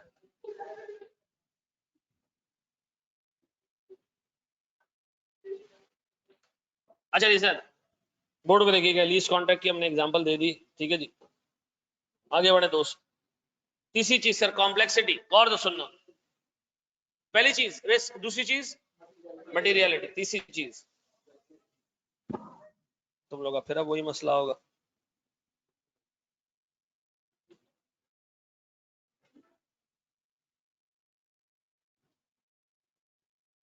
सर सुनिएगा दोस्त, मैं आपके सामने एक छोटी सी ट्रांजेक्शन रख रहा हूँ, गौर से सुनना, गौर से सुनो, गौर से। आप एक कंपनी में गए, आपने ऑडिट शुरू किया, गौर से सुनो। एक कंपनी में आपने एक एंट्री देखी 1 जनवरी पे, कैश डेबिट 100 रुपए से, सेल्स क्रेडिट 100 रुपए से, ठीक है जी, गौर सुनो। फिर परचेजेस डेबिट 100 रुपए से और पेबल क्रेडिट 100 रुपए से। आपने ये एंट्रियां दोनों देखी डे 1 में, जनवरी, 1 जनवरी को। आपने पूछा ये आपने किसको गुड्स बेची है? क्लाइंट ने कहा ये हमने मिस्टर ए को बेची है। हमने कहा वेरी गुड। ये खरीदी किससे? ये हमने मिस्टर ए से खरीद ली। मतलब गुड्स बेची मिस्टर ए को, हाँ, वापस खरीद ली। अच्छा अच्छा अच्छा, ये ऐसे हुआ होगा ना कि आपने सेल्स की होगी तो आपने सामान वामान निकाल के ट्रक में भेजा होगा उनके पास, फिर कुछ दिन रहा होगा, फिर आपको कहा होगा यार याद आया कि यार गलती कर दी, सामान बेच के और वापस खरीद लिया। उसने कहा नहीं सर, ये दोनों ट्रांजेक्शन एक ही डेट पे हुई है, और हमने सोचा क्या ट्रक में सामान बाहर निकाल के वापस लाना, हमने सामान बाहर निकाला ही नहीं, यही छोड़ दिया। Very good. फिर अब हुआ ये कि मैंने फिर 31 दिसंबर को एक एंट्री देखी। अच्छा, परचेजेज हुई 110 पे। कितने पे? 110 पे। फिर मैंने एंट्री पास देखी तो सर एक एंट्री बनी हुई थी, पेबल डेबिट कितने से? 110, और कैश क्रेडिट कितने से? 100। अब मैं ये एंट्रीज देख रहा हूं, 2 एंट्री बनी पहले दिन, एक एंट्री बनी साल के एंड पे। मैंने कहा दया पता लगाओ कुछ, इस पे गंद है। आपको क्या गंद नजर आ रही है इसमें? हैं? एक सेकंड, क्या कह रहे हो तुम? बोलो बोलो बोलो। Bogus sale, related party transaction जी। चलो मैं ये बता रहा हूँ, रिलेटेड पार्टीज नहीं है जी। एनीवन एल्स जी? ऑनलाइन वालों, loan agreement, very good Umar Shah, excellent. ये हमने लोन लिया, बेईमानी से छुपा दिया। डे 1 पे हमने कैश लिया बंदे से, उसको गुड्स दी बराए नाम और इमीडिएटली वापस ले ली। ठीक है जी। और पेबल बुक कर दिया कितने का? 110 का। ठीक है जी। लिए कितने थे उससे? वापस कितने करने? क्यों? 10 का इंटरेस्ट है, और साल के एंड पे आके हमने क्या किया, उसको उसके पैसे वापस कर दिए। गुड्स हमारी थी, हमारे पास ही रही। ऐसा कहीं लोन आया बीच में? तो मैं अगर ऐसी ट्रांजैक्शन को दूं, क्या नाम दूं? ये कहलाती है स्ट्रक्चर्ड ट्रांजैक्शंस। क्या कहलाती है? क्या इसकी रिकॉर्डिंग सही हुई है? सर ये तो तरीका ही नहीं है रिकॉर्डिंग करने का। इसकी रिकॉर्डिंग होनी कैसे चाहिए थी? कैश डेबिट कितने से? 100, और लोन पेबल क्रेडिट कितने से? ये एंट्री पास होनी चाहिए थी कब? 1 जनवरी को। फिर 31 दिसंबर को 2 एंट्रीज बननी चाहिए। सबसे पहली इंटरेस्ट एक्सपेंस डेबिट कितने से? और सर लोन पेबल क्रेडिट कितने से? और फिर लोन पेबल डेबिट कितने से? और अब मुझे बताओ, ये एंट्रीज थी सही। अब आप मुझे बताओ, आप एक कंपनी में जा रहे हो जहां सीधी सीधी ट्रांजैक्शन है, सेल परचेज, और एक कंपनी में जा रहे हो जहां ये चौरंगियां घूम रही है। खुद मुझे एक बात बताओ, जहां आपको इस तरह की कॉम्प्लेक्सिटी नजर आएगी, आपका ऑडिट एविडेंस क्या थोड़े से ट्रांजैक्शन में पूरा हो जाएगा? आप क्या करोगे? आप हर सेल परचेज को उठा के इस नजर से देखोगे, चेक करो यार उसी में कोई दूसरा एग्रीमेंट तो नहीं मारा है हरामखोरों ने। अब मुझे एक बात बताए सर, जहां कॉम्प्लेक्सिटी होगी, इस तरह की ट्रांजैक्शन होगी, कॉम्प्लेक्स स्ट्रक्चर से बनाई हुई होंगी, 2 नंबर तरीके से, तो वहां ऑडिट एविडेंस में ज्यादा लूंगा। और जहां सिंपल सेल परचेज है, वहां को 10-12 ट्रांजैक्शन में कंक्लूड कर दूंगा कि हर एक चीज जो है वो सिस्टम के हिसाब से चल रही है। क्या मैं ये समझा पाया? अब बताएं सर, मेरे पास पहला स्टेप, रिस्की एरियाज पे ज्यादा एविडेंस चाहिए। फिर दूसरा, मटेरियल एरियाज पे ज्यादा एविडेंस चाहिए। फिर सर जहां कॉम्प्लेक्सिटी इन्वॉल्व है, जहां जो है वो स्ट्रक्चर ट्रांजैक्शन इन्वॉल्व है, वहां पर हम क्या करेंगे? ज्यादा डिटेल में काम करेंगे, ज्यादा ऑडिट एविडेंस कलेक्ट करेंगे, ताकि हम कंक्लूड कर सके कि मामला सही है। ऐसा है?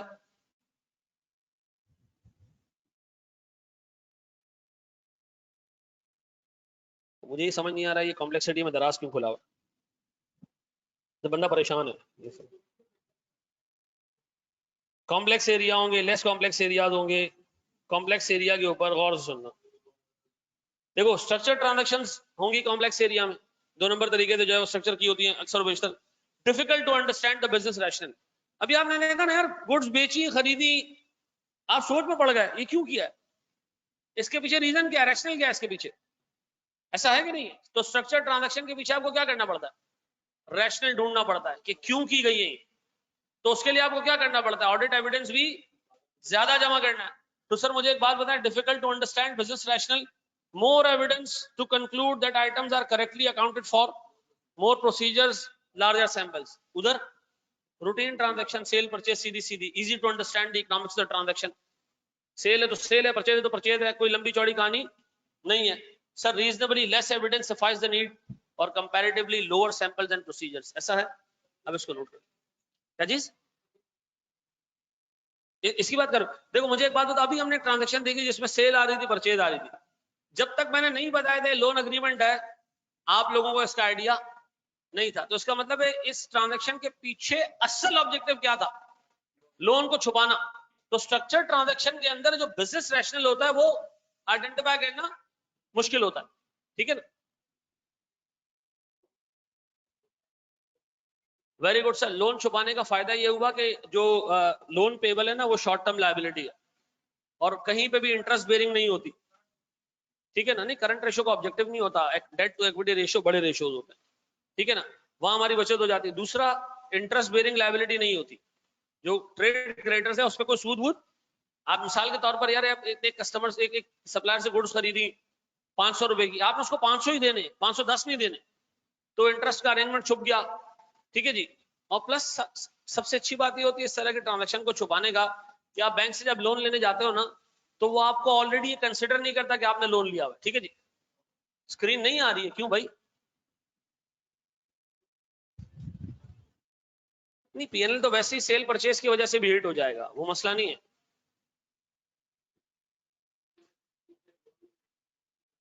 हाँ बिल्कुल सही कह रहे हो। नहीं लेकिन ये सामने वाली पार्टी एसोसिएटेड नहीं है, बैंक है, ठीक है ना। अब आपने पहला सवाल क्या उठाना है, बैंक को इन्वेंटरी की क्या जरूरत पड़ी है, ये उसने खरीद के बेचा, ये क्यों, क्या किया आपने, क्यों किया? अब उसने कहा सर वो बैंक खरीदती है इन्वेंटरी। भाई कहाँ क्यों खरीदती है भाई? वो फलां कंपनी ने इन्वेंटरी खरीदी है, बगैर घुमाए आपको वापस भी कर दी है, बड़ा जबरदस्त काम किया आपने। तो ऐसे पूछ सकता ना बंदा कि यार भाई ये क्या चला रहे हो भाई तुम लोग। गियरिंग रेशियो अच्छा हो जाएगा, बिल्कुल।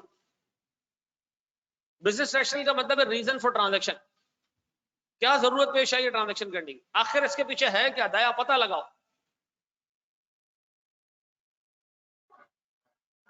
दया वही है ना कि दरवाजे तोड़ता है, तो दूसरा कौन है वो? अभिजीत है। और खुद का नाम क्या है?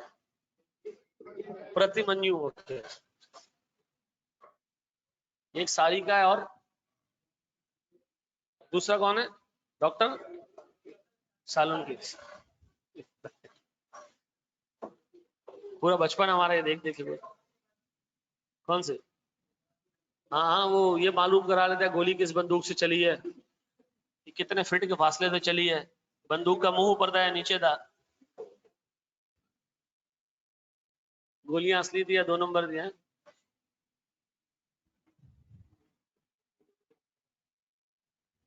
क्या कह रहे हो?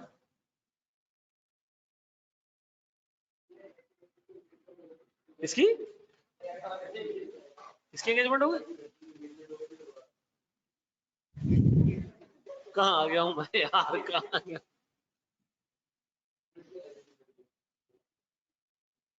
ये ओरिजिनल में ड्रामे में हुआ है? ड्रामे में हुआ है। हार्ट अटैक आ जाता है उसको?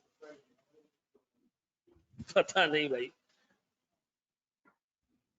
बड़े आ गए हम।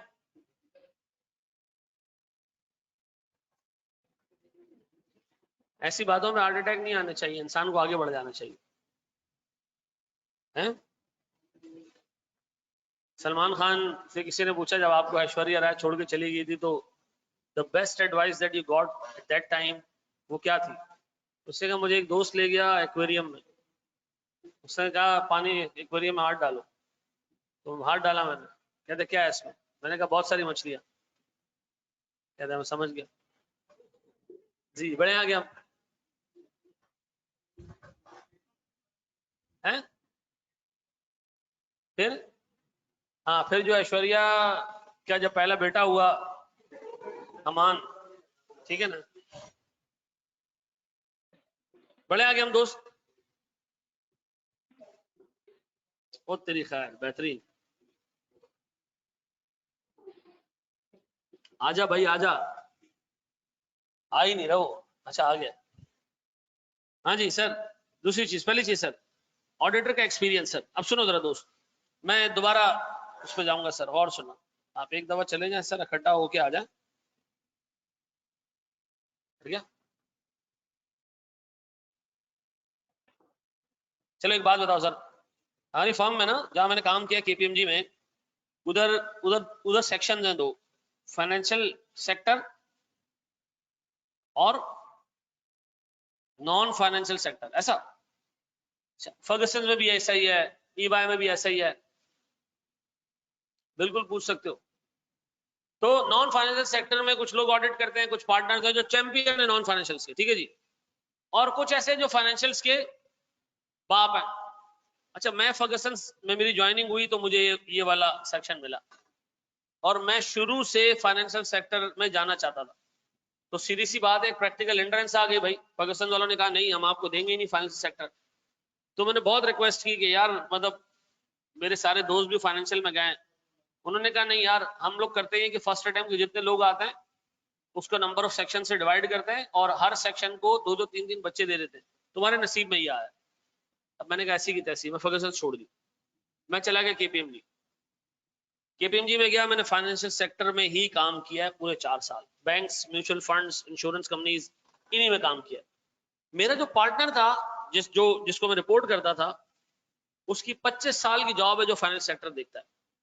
अब बताओ यार, मैं आपसे पूछता हूं, उस बंदे को आप किसी बैंक के ऑडिट पे भेजो, क्या उस बंदे को टाइम लगेगा, वक्त लगेगा सिस्टम समझने में, या क्या करेगा वो?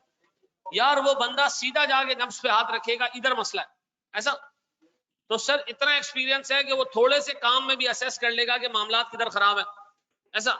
अब मुझे एक बात बताएं, नॉन फाइनेंशियल वाले बंदे को फाइनेंशियल का ऑडिट करने भेजे, पहले तो वो इंक्वायरी कर करके थक जाएगा कि बैंक में ऑपरेशंस कितने हैं और ये काम कैसे करते हो, वो काम कैसे करते हो, ठीक है जी। वो बैंक वाला भी पूछेगा भाई तू हमसे सीख रहा है, हाँ मैं सीख के ही फिर आपकी जो है ना वो ऑडिट करूंगा, ठीक है जी। तो मुझे एक बात बताएं सर, ऑडिटर अगर एक्सपीरियंस है किसी सेक्टर का, उसको एक्सपीरियंस है ठीक ठाक, तो उसको ऑडिट एविडेंस क्या है, कम ऑडिट एविडेंस में भी जो है ना वो काम चला लेगा, उसको सब चीजों का आइडिया है, ठीक है जी। यार मैं एक आपको मतलब हल्फन एक बात बता रहा हूँ, मैंने एक म्यूचुअल फंड्स का ऑडिट किया, एक एक चीज उसकी वेरीफाई की और इतना घुस के ऑडिट किया, और मेरे पार्टनर ने मुझे चैलेंज दिया था, अकाउंट्स में गलती नहीं निकलनी चाहिए। मैं मान जाऊंगा तुमने वाकई 4 साल केपीएमजी में लगाए और अपने काम को जायज मतलब हलाल किया था। उसने कहा मैं गलती तुम्हारी निकाल के रहूंगा। मैंने भी बोला चैलेंज है सर। अब वो बड़े भाइयों की तरह काम किया हमने उनके साथ, तो मैं पूरा ऑडिट करके गया, मैंने उनके आगे रख दी फाइल। अच्छा, मैं मेरी पूरी टीम बैठी हुई है, निकालो, उससे यूं पेजेस पलटे, सीधा आया कह रही है अनरियलाइज इनकम की डिटेल्स निकालो। निकाली मैंने, निकल आया मसला उसके अंदर। अब मैं खड़ा हो गया, उसने कहा हाँ है नहीं है। मैंने कहा आपको कैसे पता चला? सर ये यहाँ मसला होगा। उसने कहा बाकी सब जगह पे एंग्रो में लॉस आ रहा है, तेरी मनूस कंपनी में एंग्रो में प्रॉफिट कैसे आ गया? तब काम सही किया बता हमने, लेकिन मुझे उसका रीजन ही नहीं पता था। उसने कहा जाओ इसका रीजन ढूंढो। फिर मुझे पता चला कि एंग्रो के शेयर जिनके पास बहुत पुराने पड़े हुए, ठीक है ना, बहुत पुराने शेयर्स पड़े हुए, बाकी कंपनी ने शेयर्स नए खरीदे। फंसा मैं उसके अंदर, नहीं जवाब दे पाया। अब मुझे एक बात बताओ यार, एक बंदा जो इतना तेज हो इस सेक्टर में, उसका एक्सपीरियंस आपको नहीं लगता कि उस बंदे को इतना तेज बना देता होगा कि वो थोड़े से काम में भी। अब मुझे एक बात बताओ, एक नया ऑडिटर है, नई नई फर्म बनाई उसने, वो बंदा अगर ऑडिट करने जाएगा किसी क्लाइंट पे तो वो क्या करेगा? 1500 सवाल तो पूछेगा इंक्वायरी के, सिस्टम समझेगा पहले। तो मुझे बताएं सर, जितना ज्यादा ऑडिटर एक्सपीरियंस होगा उतना कम ऑडिट प्रोसीजर्स में, उतना कम चीजों में जो है वो सफिशिएंसी आ जाएगी ऐसा। अब जरा इस चीज को सुनो सर, ऑडिट होते हैं 2 टाइप के। कौन से सर? ये हम ना फ्रीक्वेंसी के हिसाब से बता रहे हैं। एक है इनिशियल ऑडिट और एक है रिकरिंग ऑडिट। मुझे बता इनिशियल ऑडिट क्या है, रिकरिंग ऑडिट क्या है? हाँ जी, इनिशियल जो पहली दफा हो रहा है, रिकरिंग जो, चलो मैं इस पे सवाल पूछता हूँ। एक कंपनी का 2001 का मैंने ऑडिट किया, 2002 स्किप कर दिया, नहीं किया ऑडिट। 2003 का ऑडिट किया, बताओ 2003 का ऑडिट इनिशियल है या रिकरिंग है? आसान बात नहीं। इनिशियल का मतलब है लास्ट ईयर का ऑडिट आपने नहीं किया। इनिशियल ऑडिट का मतलब है लास्ट ईयर का ऑडिट आपने नहीं किया। आज के बाद ऑडिटिंग स्टैंडर्ड में इनिशियल ऑडिट का मतलब क्या होगा? पिछले साल का हमने नहीं किया बस, ठीक है जी। इस साल काम कर रहे, पिछले साल हमने। तो बताओ 2003 में जब मैं ऑडिटर के तौर पे जाऊंगा मैं क्या कहूंगा? अच्छा, why we call it an initial audit. हाँ, ऑनलाइन वालों क्यों इनिशियल ऑडिट कहते हैं इसको? हाँ पिछले साल नहीं किया था तो इनिशियल ऑडिट हो गया। रीजन क्या है? इनिशियल ऑडिट में मसला क्या है? क्लासिफिकेशन की जरूरत क्या है इनिशियल और रिकरिंग?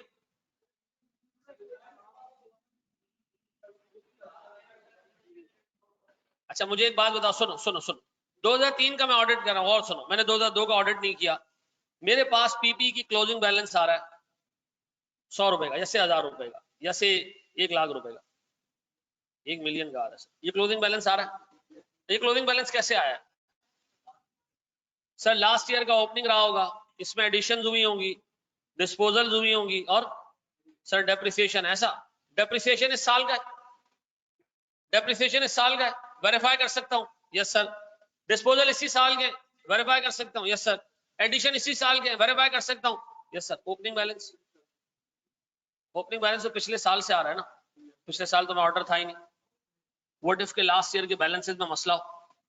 ऐसा है कि नहीं? अगर लास्ट ईयर के बैलेंस में मसला है ना, ओपनिंग में मसला है, तो वो मसला कहां तक आएगा? तो मुझे एक बात बताओ सर, अगर मैं किसी कंपनी के ऑडिट पे जा रहा हूं और वो इनिशियल ऑडिट है, यानी लास्ट ईयर मैंने नहीं किया, तो मैंने सर ओपनिंग बैलेंसेस पे भी काम करना है।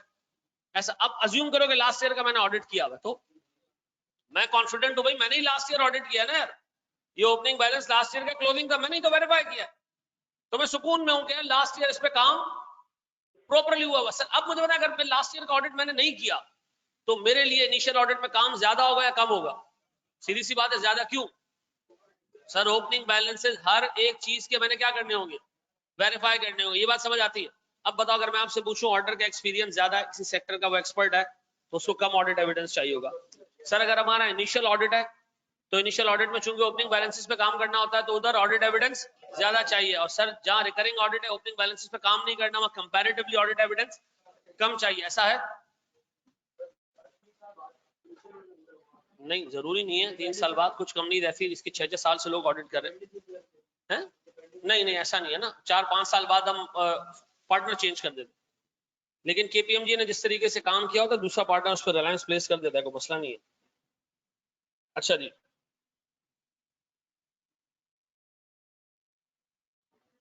वापस हम सर जा रहे हैं। ये चीज, ये किताब आई, आने दो उसको जरा। जी ऑर्डर्स, नॉलेज एंड एक्सपीरियंस, आगे बढ़ जा भाई। ऑडिट सर, इनिशियल और रिकरिंग ऑडिट, फिर ऊपर जाएंगे। ये चीज बेहतरीन। हाँ जी, work on opening balances, auditor to get answers to many questions on business processes for understanding. भाई आप एक कंपनी का फर्स्ट टाइम ऑडिट करने जा रहे हो, क्या करोगे?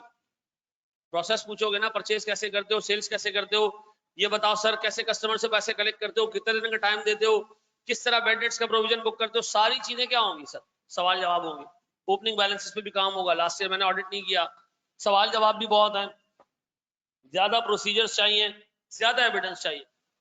रिकरिंग ऑडिट में लास्ट ईयर मैंने ही काम किया है, सारे प्रोसीजर्स ऑलरेडी मैंने समझे हुए। लास्ट ईयर ऑडिट किया तो मैं जग तो नहीं मारी होगी ना, सीधे समझी होगी। ठीक है जी, सिर्फ मैंने चेंजेस पे फोकस करना है कि लास्ट ईयर काम एक तरीके से हो रहा था, इस साल काम दूसरे तरीके से हो रहा है, बस इस चीज पे फोकस करना है। पूरा प्रोसेस समझने की जरूरत नहीं है। फिर lesser procedures, lesser audit evidence. अब मुझे ऑनेस्टली एक बात बताओ, अगर मैं आपको लिस्ट पढ़ा देता, ये चीजें भेजे में बैठती, अब आता सर एक सवाल, और फिर क्लेम करता है, मैं क्लेम करता सब तो पढ़ाया हुआ है, देखो ये उस लिस्ट में नहीं आ रहा। नहीं बेटा नहीं आ रहा, ये डिटेल में नहीं पढ़ोगे ना, काम नहीं बनेगा। ठीक है जी, बड़े स्टेप आगे। ये अपने दोस्तों को भी दिखाओ। हाँ जो Bangladesh, Somalia. Thank you very much भाई तमीम। सैयद वलीद,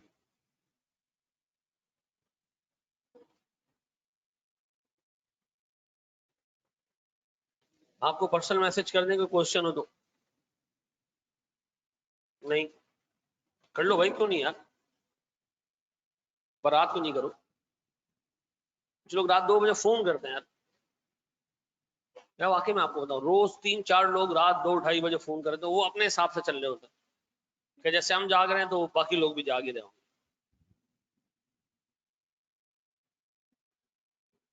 और हम थैंक यू बेटा।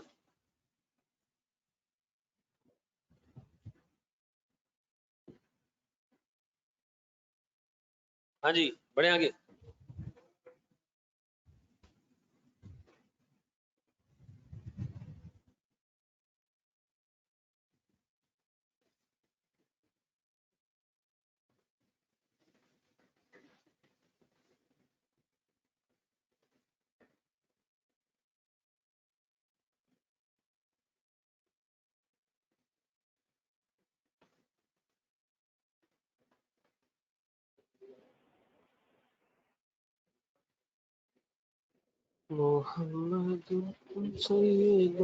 अच्छा भाई, कल आप लोगों की छुट्टी है शब बारात की, उस पे पर हमने सोचा था क्लासेस रखते हैं।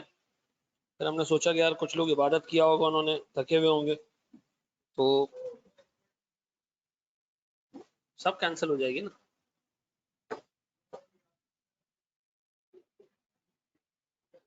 वो तो होगी ना। तो अभी क्या मस्जिद जा रहा है इबादत करने के लिए क्या?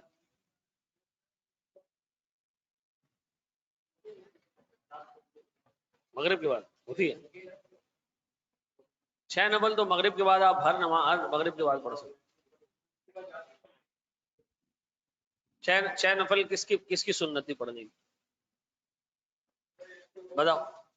जो 6 नवाफिल है, किसके पढ़ने की सुन्नत है, किसकी सुन्नत है ये? नफल है, किससे किसने पढ़े थे ये अम्मा आयशा पढ़ती थी।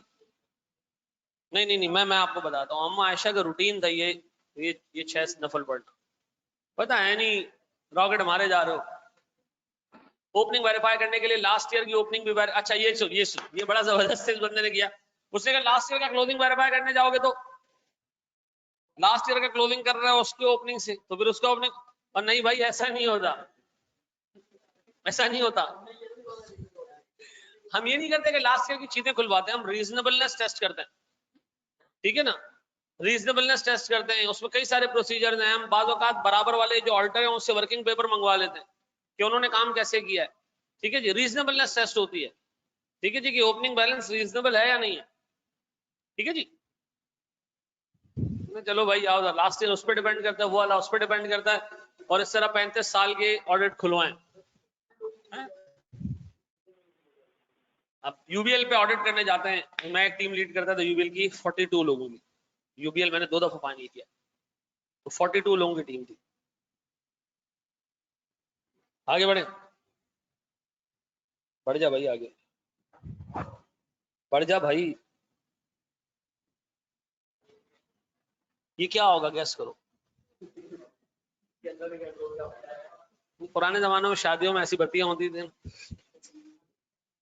हाँ बिल्कुल, मुझे पता था कि तू पूछेगा कि अब्बा क्या हाल था, क्या अच्छा क्या चमक रहा था, फजूल बात कर रहा है। अब मुझे एक चीज ये बताएं सर, कंट्रोल सर, सीधी बात है, जहां कंट्रोल ज्यादा होंगे, इफेक्टिव होंगे, वहां ट्रांजेक्शन में मिसस्टेटमेंट होने के चांसेस कम है, रिकॉर्डिंग में मिसस्टेटमेंट होने के चांसेस कम है। तो कंट्रोल या तो स्ट्रांग होंगे या तो वीक होंगे। सर अगर स्ट्रांग कंट्रोल्स हैं तो कम प्रोसीजर कम ऑडिट एविडेंस में काम हो जाएगा। वीक कंट्रोल्स हैं तो सर वीक कंट्रोल्स में रिलायबिलिटी नहीं होती, ठीक है जी। जो उससे इंफॉर्मेशन प्रोसेस हुई होती है वो रिलायबल नहीं होती, रिलायबल नहीं होती, तो हमें क्या करना पड़ता है, ठीक ठाक सब्सटेंटिव प्रोसीजर्स करने पड़ते हैं, ठीक है जी। वेरिफिकेशन बहुत ज्यादा करनी पड़ती है, ठीक है जी, एक एक चीज निकालनी पड़ती है।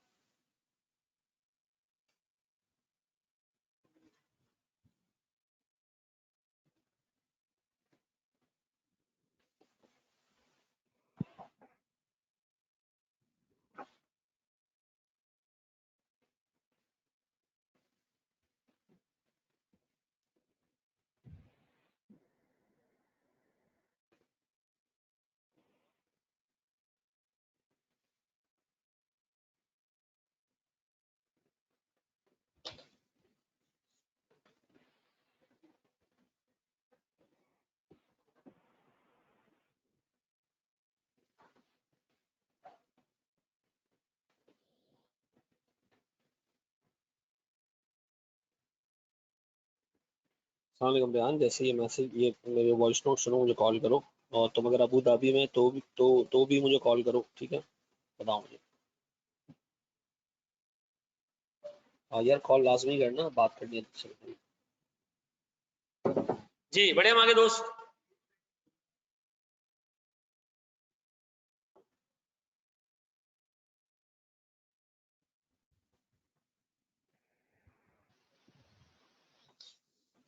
एक बात बताओ, एक बैंक में ऑपरेशन ज्यादा होते हैं एक मैन्युफैक्चरिंग कंपनी में? बैंक में ऑपरेशन बहुत ज्यादा होते हैं, मैन्युफैक्चरिंग में चीजें खरीदी और बेची जाती है। बैंक में 1000 किस्म के ऑपरेशन होते हैं, लोन देना लेना, ठीक है जी, गारंटी देना लेना, कार फाइनेंसिंग है सर, उसके अंदर 1000 प्रोडक्ट्स है, ठीक है जी। फिर मैं अगर आपसे पूछूं क्या सारी मैन्युफैक्चरिंग कंपनी में ऑपरेशन एक जैसे होते हैं? सर यूनिलीवर में कुछ 400 प्रोडक्ट्स हैं और वजीर अली इंडस्ट्री में 2 ही प्रोडक्ट बनते हैं, ब्लेड बनते हैं, ठीक है जी, ट्रीट ब्लेड, और इस तरह के 2-3 ब्लेड बनते हैं। तो मुझे बताओ दोनों में ऑपरेशन बराबर होंगे? तो पहली चीज सर, मैं अगर आपसे पूछूं इंडस्ट्री का नेचर, इंडस्ट्री का नेचर, कुछ इंडस्ट्रीज आपको नहीं लगता जिसमें बहुत ज्यादा काम होता होगा और कुछ इंडस्ट्रीज ऐसी जिसमें कम काम होता होगा, ऐसा है?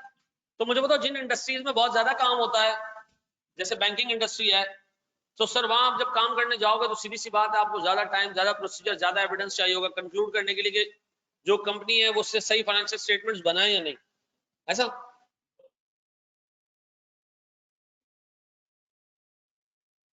दूसरा एक और भी चीज सुन लो, कुछ इंडस्ट्रीज ऐसी हैं जो नहीं है।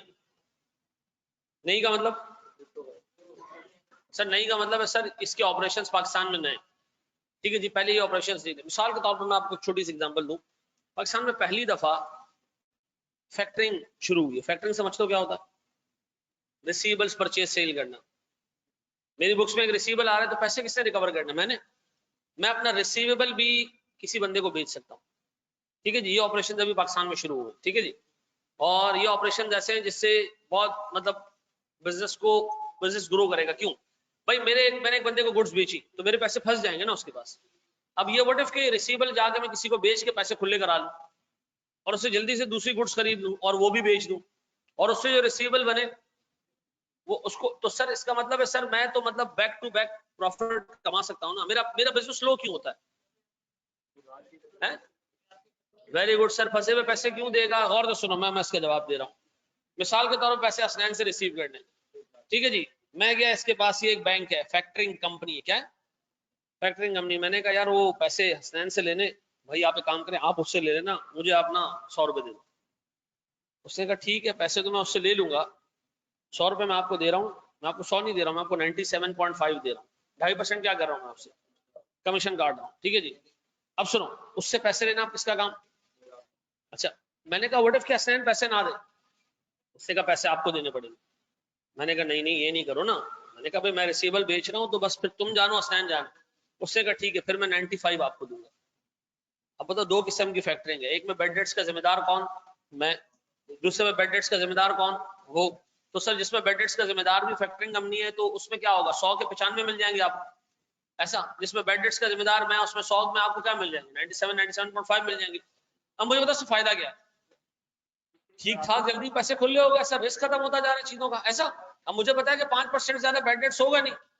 मैं 100 के 95 ले लूं, एक तो जल्दी भी मिल रहे हैं, ऊपर से बेड डेट्स का रिस्क भी गया। तो मुझे एक बात बताएं, इसको क्या फायदा है इस काम में? सर ये एक बैंक है, एक बैंक एक बड़ा फाइनेंशियल इंस्टीट्यूशन है, ठीक है जी। इसने पैसे मुझे दिए भी नहीं, मेरे अकाउंट में ट्रांसफर कर दिए, पैसे भी इसी के पास पड़े हुए, ठीक है जी। तो मुझे एक बात बताओ यार, ये पाकिस्तान में भी शुरू हुआ ना। अब मुझे बताओ इसका ऑडिट करने जा रहे हैं एक इसका ऑडिट करने जा रहे हैं मिसाल के तौर पर एक बंदा। तो मुझे बताओ सर, एक ओल्ड इंडस्ट्री एक न्यू इंडस्ट्री, ओल्ड इंडस्ट्री में क्या होगा? एस्टैब्लिश प्रैक्टिसेस है, ऑडिट करना कंपैरेटिवली क्या है? आसान है सर। जहां न्यू इंडस्ट्री उसमें प्रैक्टिस करना क्या है? मुश्किल है, ऐसा?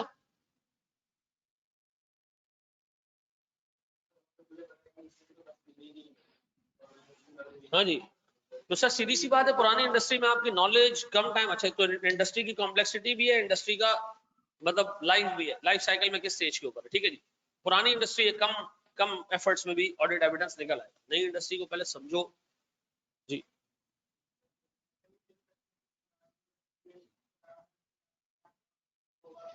नहीं ऐसे नहीं ना, देखो मुझे खुद एक बात बताओ, वेरी गुड। नई इंडस्ट्री में आपको पहले सिस्टम समझना है ना, सिस्टम है क्या? पुरानी इंडस्ट्री। और मुझे एक बात बताओ, बैंक क्या काम करता है? अब मैं आपको फैक्टरिंग कंपनी के ऑडिट पे भेजूं सलमान, आप पहले क्या करोगे? समझोगे तो सही ना कि यार काम क्या करता है भाई, ठीक है जी।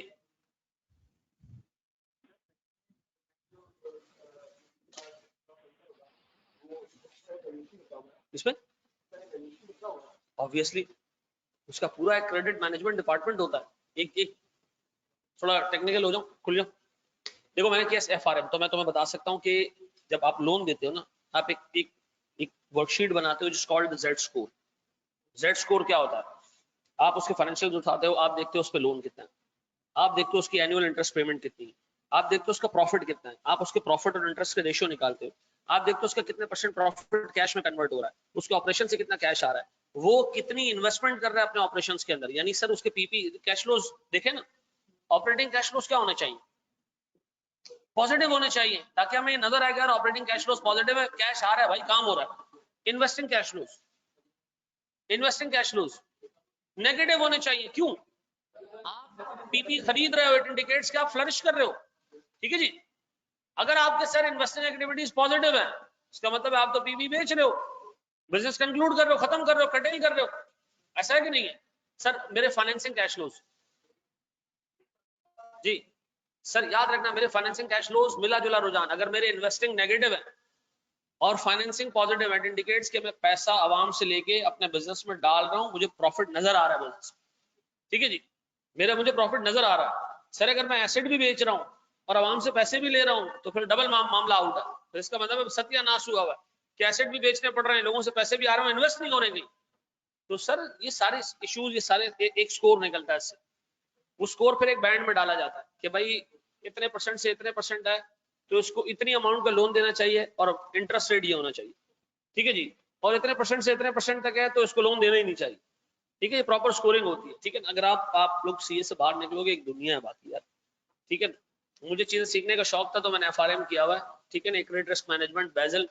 आप किसी बैंक पे जाओ, वो एक एक पार्टी की वैल्यूएशन करते हैं और उसकी डिफरेंट टाइम से वैल्यूएशन करते हैं। ठीक है, बढ़े हम आगे।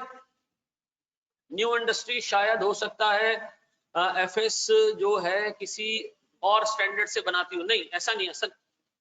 ये नहीं है कि एक नई इंडस्ट्री है तो उससे सोचा कि यार इस दफा हम एफएस जो है वो यूएस गैप से बना लेते हैं। छोटा यूएस गैप आपके ऑडिटिंग स्टैंडर्ड से 10 टाइम ज्यादा बड़ा यूएस गैप। ठीक है जी, ऐसा क्यों? यार एक मिनट हाँ रेहान, हाँ मुझे एक बात ही बता यार, तेरे मामू जो डेंटल डॉक्टर है, ये कहाँ बैठते हैं? नॉर्थ में बैठते हैं यार। मुझे अर्जेंट आज जाना है, दांत निकलवाना है, मेरी हाथ में आ गई यार, मतलब कितने दर्द हो रहा है। चला जाऊँ, तेरा रेफरेंस दे दूँ? अच्छा ये चक्कर तो नहीं होगा ना, जाओ आज एक्सरे कराओ, कल आना, फिर 2 टीके लगवाओ, अभी चेक करो सही हुआ है, ऐसा वाला सीन नहीं है ना? बस चल मैं खत्म करके क्लास खत्म करके तुझे बताता हूँ।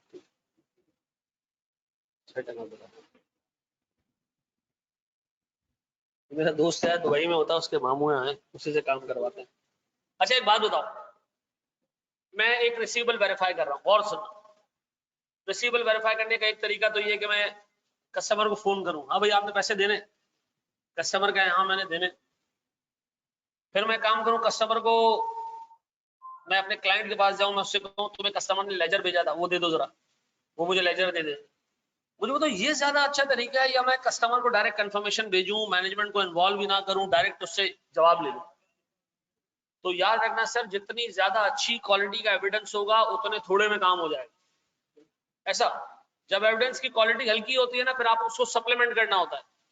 ठीक है जी, एक काम ये भी कर लो, वो भी कर लो यार, एक ऑडिट एविडेंस ऐसा है जो काम कर दे, मैं कहूंगा यार क्वालिटी ऑडिट एविडेंस है ऐसा। और सर सीधी बात है सर, अगर मेरे पास एविडेंस की क्वालिटी अच्छी, आगे बढ़ जाना मनुष्य, बत्ती इसकी क्या जरूरत थी भाई लो।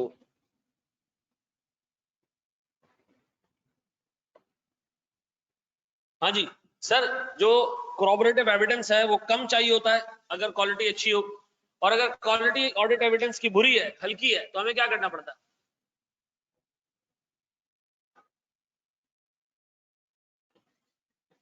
ऐसा है। हेलो, हेलो, हाँ बोल। हाँ मैंने उसको उसके क्या 370 मना कर दिया। हाँ, बस हाँ बस सही सही सही, ठीक है, कॉल करता हूँ क्लास में। बस चलो सही सही, चलो जी, बड़े दोस्त आगे,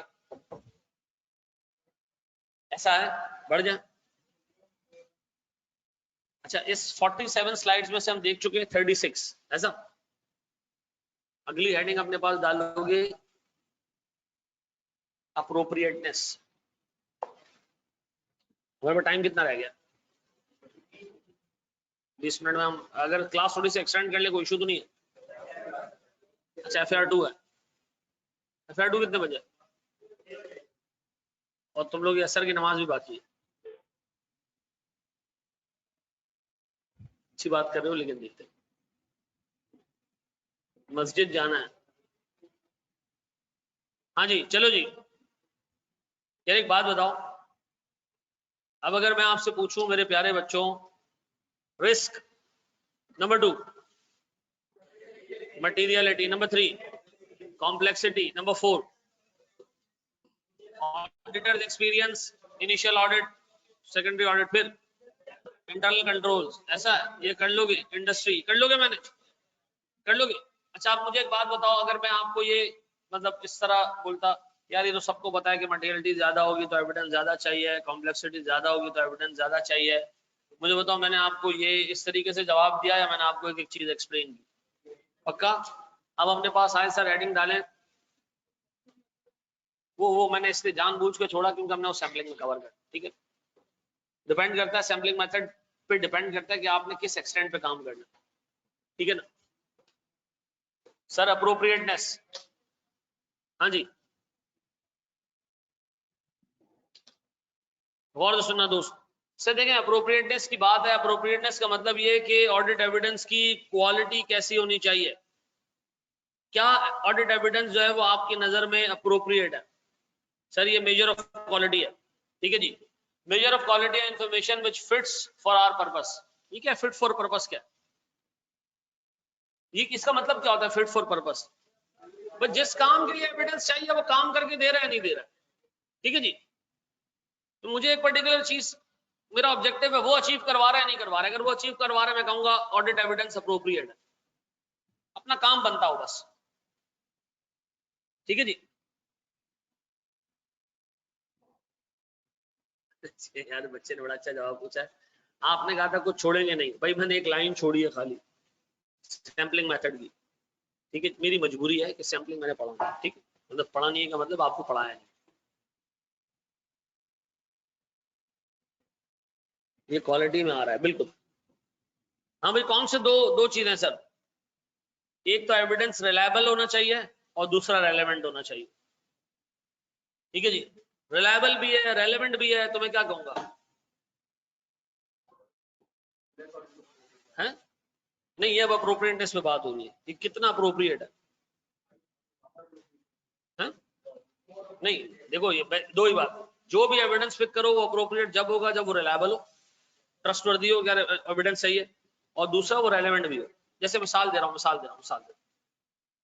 मुझे, मैं एक कंपनी में ऑडिट कर रहा हूँ, और सुनो, मुझे एक बात बताओ, मैं सिर्फ रेलेवेंस की छोटी सी एग्जांपल देता हूँ। मुझे मेरे मैनेजर ने कॉल किया और कहा कि यार जिस क्लाइंट पे तुम ऑडिट पे हो ना, जाओ देख के आओ कंपनी की ओनरशिप में कितनी गाड़ी है कंपनी की।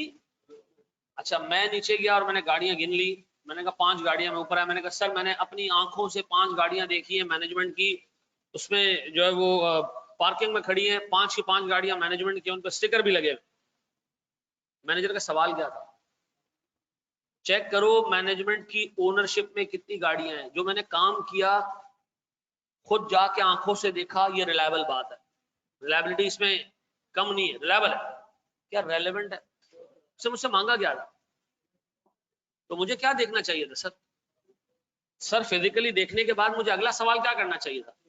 क्या पता ये आपके पड़ोसी की गाड़ी हो, क्या पता यार ये आपने ला के खड़ी कर दी हो किराए पे, ये उबर वाले को आपने कहा था इधर रुकना, इधर खड़े हो जाओ, ठीक है जी। ये 5 उबर वालों को आपने एक साथ बुला लिया और आपने ऊपर उनको खाने में बिठा दिया, यहाँ गाड़ियां गिनवा दी, तो मुझे क्या देखना चाहिए था साथ? सर डॉक्यूमेंट्स देखने चाहिए थे कि उन डॉक्यूमेंट्स पे जो नंबर आ रहा है और जो कार का नंबर है वो मैच है या नहीं है, और वो जो डॉक्यूमेंट्स है वो कंपनी के नाम पे है या नहीं। तो सर बाद औकात आप ऑडिट प्रोसीजर्स कर रहे हो तो जिससे बड़ी रिलायबल ऑडिट इन्फॉर्मेशन निकल रही होती है, ऑडिट एविडेंस निकल रहा होता है, लेकिन वो हमारे काम का नहीं होता। तो इसका मतलब है सर ऑडिट एविडेंस क्या होना चाहिए? फिट फॉर पर्पस, ठीक है जी, ऐसा है। यानी रिलायबल भी होना चाहिए और रेलेवेंट भी होना चाहिए सर। रिलायबिलिटी में क्या है सर? सबसे पहले सर कौन सा एविडेंस रिलायबल होता है सर? कुछ एविडेंस मोर रिलायबल है, कुछ लेस रिलायबल है। क्या बनाते हो यार? अच्छा सही, फिर ये अच्छा काम किया। हाँ जी, ऑडिट एविडेंस ओरिजिनल हो तो ज्यादा रिलायबल है, कॉपी में रिलायबिलिटी कम है सर। लोग दो नंबरी कर सकते हैं, ऐसा है? ऐसा है कि नहीं? ये हमने बहुत किया, अल्लाह माफ करे, इतनी दो नंबरियां की हैं, इतनी दो नंबरियां। मैं आपको खुल के बताता हूँ यार क्या मसला है। अभी मेरे साले ने एक जगह पे कराची यूनिवर्सिटी अप्लाई किया था, तो कराची यूनिवर्सिटी ने कहा अपना मैट्रिक का सर्टिफिकेट लेके आओ। मैट्रिक के सर्टिफिकेट में उसके अब्बा का जो डेट ऑफ बर्थ है वो 1972 लिखा है और 1962 लिखा है, और जो वो है उसकी ओरिजिनल जो है वो बर्थ सर्टिफिकेट उसमें 1963 है। उससे क्या क्या कॉपी करा के जो 3 की छोटी सी जो छज्जा निकला हो ना वो हटा दिया, यानी ऐसे कर दिया। 3 लिखा हुआ था ना उर्दू में, उससे एक नहीं 3 उर्दू में लिखा हो ना यूं, उससे एक कोने वाला सीन का एक शोशा मिटा दिया। अब्बा जल्दी पैदा हो गए, ठीक है ना, एक दो हटा दिया, अब्बा वक्त पे पैदा हो गया, जब जो जितना टाइम पे अब्बा चाहिए था उनको पैदा करा दिया उन्होंने। अब मुझे एक बात बताओ सर, वो कॉपी निकाली, इतने अंधे के बच्चे हैं कराची यूनिवर्सिटी, उन्होंने एक्सेप्ट भी कर लिया और बोर्ड ने भी एक्सेप्ट कर लिया, सर्टिफिकेट भी निकल आया, सब हो गया, किसी ने कुछ नहीं पूछा। मेरी बेगम एक दफा फेल हो गई, ठीक है ना, फेल हो गई किसी पेपर में, तो उन्होंने कहा अब्बा बहुत डांटेंगे। मैंने कहा टेंशन नहीं लो, हमने पूरा उसका जो है वो मार्कशीट ऐसे रख के इधर उधर करके बना दी। सीए का पेपर था, सेट हो गया, खत्म। हाँ हाँ, अब्बा वो घंटा पता क्या है। बहुत सारे गेम होते हैं, फोटोकॉपी एविडेंस कभी भी रिलायबल नहीं होता। ओरिजिनल, एक्सटर्नल और इंटरनल। आप मैनेजमेंट से जाके पूछें आपके रिसीवेबल्स आपने सही बुक किया, अम्मा की कसम खाओ जल्दी बता दो। उससे कहा मैं अपनी माँ की कसम खाता हूँ रिसीवेबल बिल्कुल सही है। ऑर्डर ने कहा ठीक है। जैसे ही गया ऑडिटर, उससे कहा मेरी माँ तो ऑलरेडी मरी हुई है? नहीं सर, इंटरनल मैनेजमेंट से इंफॉर्मेशन लेना उससे ज्यादा, मतलब उससे ज्यादा रिलायबल क्या है? बाहर से मिल जाए डायरेक्ट। अच्छा मुझे एक बात बताओ, बैंक इन्फॉर्मेशन है, एक्सटर्नल एविडेंस है, ऐसा है कि नहीं है? अब बताओ, बैंक का लेजर आप ले लो क्लाइंट से, वो ज्यादा वो अप्रोप्रिएट है, आपसे बाहर से मंगवा लो। सर बाहर से ज्यादा डायरेक्ट और इनडायरेक्ट। गौर से सुनो, गौर सुनो।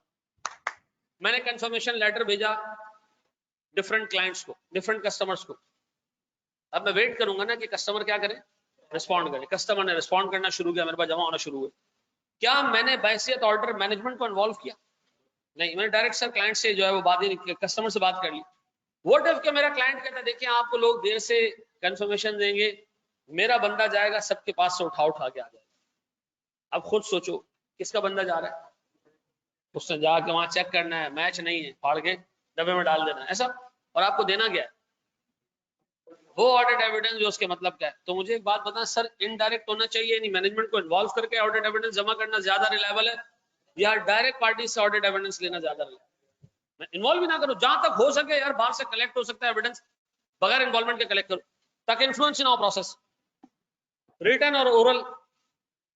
सीधी सी बात है, एक लिखी हुई चीज ज्यादा रिलायबल है as compared to modern time में। हम चूंकि झूठ से इतने भरे हुए, एक वक्त में बंदा एक बात करता है, अगले वक्त में क्या हो जाता है, मुकर जाता है, अगले वक्त में मुकर जाता है, मैंने बोला ही नहीं ऐसा। एआरटीटी में जितने टीचर्स पढ़ाते रहे, किसी के साथ हमारा एग्रीमेंट नहीं था। नाउ यू कैन अंडरस्टैंड किस पे सारी कमिटमेंट किस पे दी, रिटर्न में होती ना तो वही कॉन्ट्रैक्ट हम लॉ में प्रेजेंट करते, कानून के हिसाब से हम बताते फिर लोगों हैं। लेकिन क्या था सारा, अच्छा फिर coming from good controls. Sir control हमारे बहुत अच्छे हैं, हाँ जी। तो सर जो ऑडिट एविडेंस उससे निकल रहा है वो भले इंटरनल है लेकिन कंट्रोल ज्यादा बेहतर है, तो सर वो ज्यादा रिलायबल होगा as compare to audit evidence एक ऐसे सिस्टम से निकलना जिसमें कंट्रोल सिग्निफिकेंटली वीक हो, ऐसा। तो मुझे एक बात बताओ, अगर मैं आपसे पूछूं रिलायबल ऑडिट एविडेंस में कैरेक्टरिस्टिक्स क्या क्या होंगे सर? सर ओरिजिनल होगा, एक्सटर्नल हो, डायरेक्ट हो, ठीक है जी, रिटर्न हो। फिर अच्छा एक बात बताओ, एक्सटर्नल और डायरेक्ट में क्या फर्क है? एक्सटर्नल का मतलब आप किसी बाहर वाली पार्टी से इंफॉर्मेशन लो, वो बाज़ औक़ात मैनेजमेंट को इन्वॉल्व करके ली जाती है, बाज़ औक़ात डायरेक्ट ले ली जाती है, दोनों एक्सटर्नल है। डायरेक्ट का मतलब क्या है? Without involving management. ठीक है जी, आप डायरेक्ट बार वाले से एविडेंस ले रहे हो मैनेजमेंट को इन्वॉल्व किए बगैर, ऐसा ये मैनेज कर लोगे सर। हम यहीं तक रखते हैं, कल हम जो है वो फाइनेंशियल स्टेटमेंट्स के अदर्शंस देखेंगे और इस चैप्टर को आगे लेके जाएंगे। रुको, तुम्हें एक हैंड आउट दिया मैंने भाई, ऑनलाइन वालों तुम लोगों को मिल रहा है हैंड आउट। हाँ देखो, इसके ना सवालात हैं, ये अगली क्लास से हम सॉल्व करना शुरू करेंगे, लेकिन आपको मैं होमवर्क दे के जा रहा हूं। आप लोगों ने कुछ भी नहीं करना, ये सवाल रीड करना, ठीक है, अपनी तरफ से जो शॉर्ट मार सकते हो मारना, फिर उसको आपने कंपेयर करना है किससे, आंसर एग्जैक्ट ऐसा नहीं हो, लेकिन जो आंसर में पॉइंट्स कवर हुए हैं आप चेक कर लेना आपके सॉल्यूशन में कवर हुए या नहीं हुए, या आपने कुछ चीजें छोड़ दी। अच्छा दूसरा, ये हम क्लास में भी सॉल्व करेंगे, इसका मेजर चंक हम क्लास में भी सॉल्व करेंगे, लेकिन फॉर द टाइम बीइंग आप घर जाओगे आज, आपको एक असिस्टेंस चाहिए होगी, तो सर मेरे असिस्टेंट ने सबके ना वीडियो लेक्चर्स बनाए हुए हर एक सॉल्यूशन के, 5-5, 6-6 मिनट के सॉल्यूशन है, ठीक है, आप वो भी सुन लेना। अगली क्लास में मैं खुद भी कराऊंगा, लेकिन अगर आपको इमीडिएट हेल्प चाहिए तो पोर्टल के ऊपर इन सबके सॉल्यूशंस भी आपको मिल जाएंगे। अगली क्लास में फिर बता रहा हूं, मैं खुद कराऊंगा इसको, ठीक है जी। तो आप लोगों ने घर जाके देखना है, सर मैं इसमें क्वेश्चन नंबर 1 जो है ऑटम 2019 का, ये आपने देखना है सर, और ऑटम 2018 का क्वेश्चन नंबर 1 सर, ये चैप्टर 1 से 7 मार्क और 8 मार्क्स का, ठीक है जी। आपने ये दोनों देखने, बाकी भी देख सकते हो तो देख लेना, दोनों जो है वो आपने लिखने हैं। अच्छा सुनो, एक तरीका ये सवाल को सॉल्व करने का मैं आपको सिखाता हूँ, सवाल को सॉल्व करना सिखाता हूँ आपको। एक तरीका पता है क्या है, आप सवाल सॉल्व करते हो इस तरह, सवाल बड़ा आप सोच रहे हो इसमें ये पॉइंट था, ये पॉइंट था, ये पॉइंट था, इससे बेहतर है सवाल सॉल्व ना करो, ठीक है जी। आपने लिखना है ताकि आपको पता चले आप लिखने में क्या गलतियां करते हो, ठीक है ना, लिखना है। और मैं आपको बताऊं सर, लॉ और ऑडिट, ठीक है, टू सम एक्सटेंट भी है, ये बगैर लिखे पास नहीं हो सकता, हो गया तुक्के में हो गया, ऑडिट आपको बगैर लिखे पास। अच्छा एक चीज होती है ड्राफ्टिंग की प्रैक्टिस, लोग इसको ड्राफ्टिंग की प्रैक्टिस बोलते हैं। लिखो बेटा, लिखो जरा, मैं लिखवा रहा हूं, द नेचर है आपके उसमें सवाल का सोल्यूशन द नेचर नहीं है, नहीं इसका मतलब आप नहीं, मैं ये ड्राफ्टिंग को ड्राफ्टिंग ही नहीं समझता, अंग्रेजी जुबान में आपको सिखा नहीं सकता। ड्राफ्टिंग का मतलब ये आपको जो पॉइंट्स लिखने हैं वो किस ऑर्डर में लिखने, और कौन कौन से पॉइंट्स इस सवाल में आपने कवर करने। अगर आप ये भी कर लोगे ना, और आप टूटी फूटी अंग्रेजी आदि पश्तो आदि पंजाबी भी डाल दोगे ना, वो मार्क्स दे के पास कर देगा। ड्राफ्टिंग का फेलियर ये है कि आपको पता ही नहीं है कि मैंने इसमें कौन से पॉइंट्स कवर करने और किस सीक्वेंस में कवर करने। एक सवाल आया, आपने लिख दिया ऑडिटर का जो है वो कंक्लूजन ये होना चाहिए, फिर आप प्लानिंग स्टेज की बातें शुरू कर रहे हो, तो वो कहेगा यार बड़ा एब्रप्ट चल रही है यार, इसको सीक्वेंस में लेके चलना चाहिए चीजों। तो हम ये सीखेंगे कि सर आपने अपना आंसर ड्राफ्ट कैसे करना है, उसमें क्या चीजें होनी चाहिए। एक छोटा सवाल है एक जमाने में कि एक शेयर होल्डर ने कंपनी के ऊपर केस कर दिया, और आपने जो है ना वो जज को अपना कहानी सुनानी है। जज मुझे बताओ ऑडिटर, जज ऑडिट प्रोफेशन के बारे में डिटेल में जानता है, इतना डिटेल में नहीं जानता, तो मेरे जवाब में टेक्निकल जार्गन्स होने चाहिए या सलीस इंग्लिश में मैंने चीजें लिखनी है। अब बताए सर मुझे एससीसीपी ने एक लेटर मार्क किया, एससीसीपी के ऑडिट विंग ने एक लेटर मार्क किया कि जी आपके ऑडिट में डेफिशिएंसीज आइडेंटिफाई हुई हैं। अब बताओ सर मेरा जो लेवल हो लिखने का, क्या वो एक सिंपल अंग्रेजी होनी चाहिए या उसमें टेक्निकल वर्ड्स होने चाहिए। तो ये याद रखना, जो सामने रिसिपिएंट ऑफ इन्फॉर्मेशन है वो कौन है ये देख लेना, ठीक है जी। तो ये हमने अगली क्लास में देखना है कि ड्राफ्टिंग कैसे करनी है, ठीक है जी। अंग्रेजी नहीं पढ़ाऊंगा भाई आपको, ना मैं अंग्रेजी आपको पढ़ा सकता हूँ, ठीक है जी। और ड्राफ्टिंग चेक करने के बेटा ये है इसकी जगह है आना चाहिए, ये चीजें नहीं, आप है भी लिख दो ऐसी की तैसी आप, लेकिन आपने जो पॉइंट्स कवर करने सोल्यूशन में वो पूरे कवर करने, ठीक है जी। थैंक यू वेरी मच जी, कल मिलते हैं फिर इंशाल्लाह। कल का मतलब है अगली क्लास में।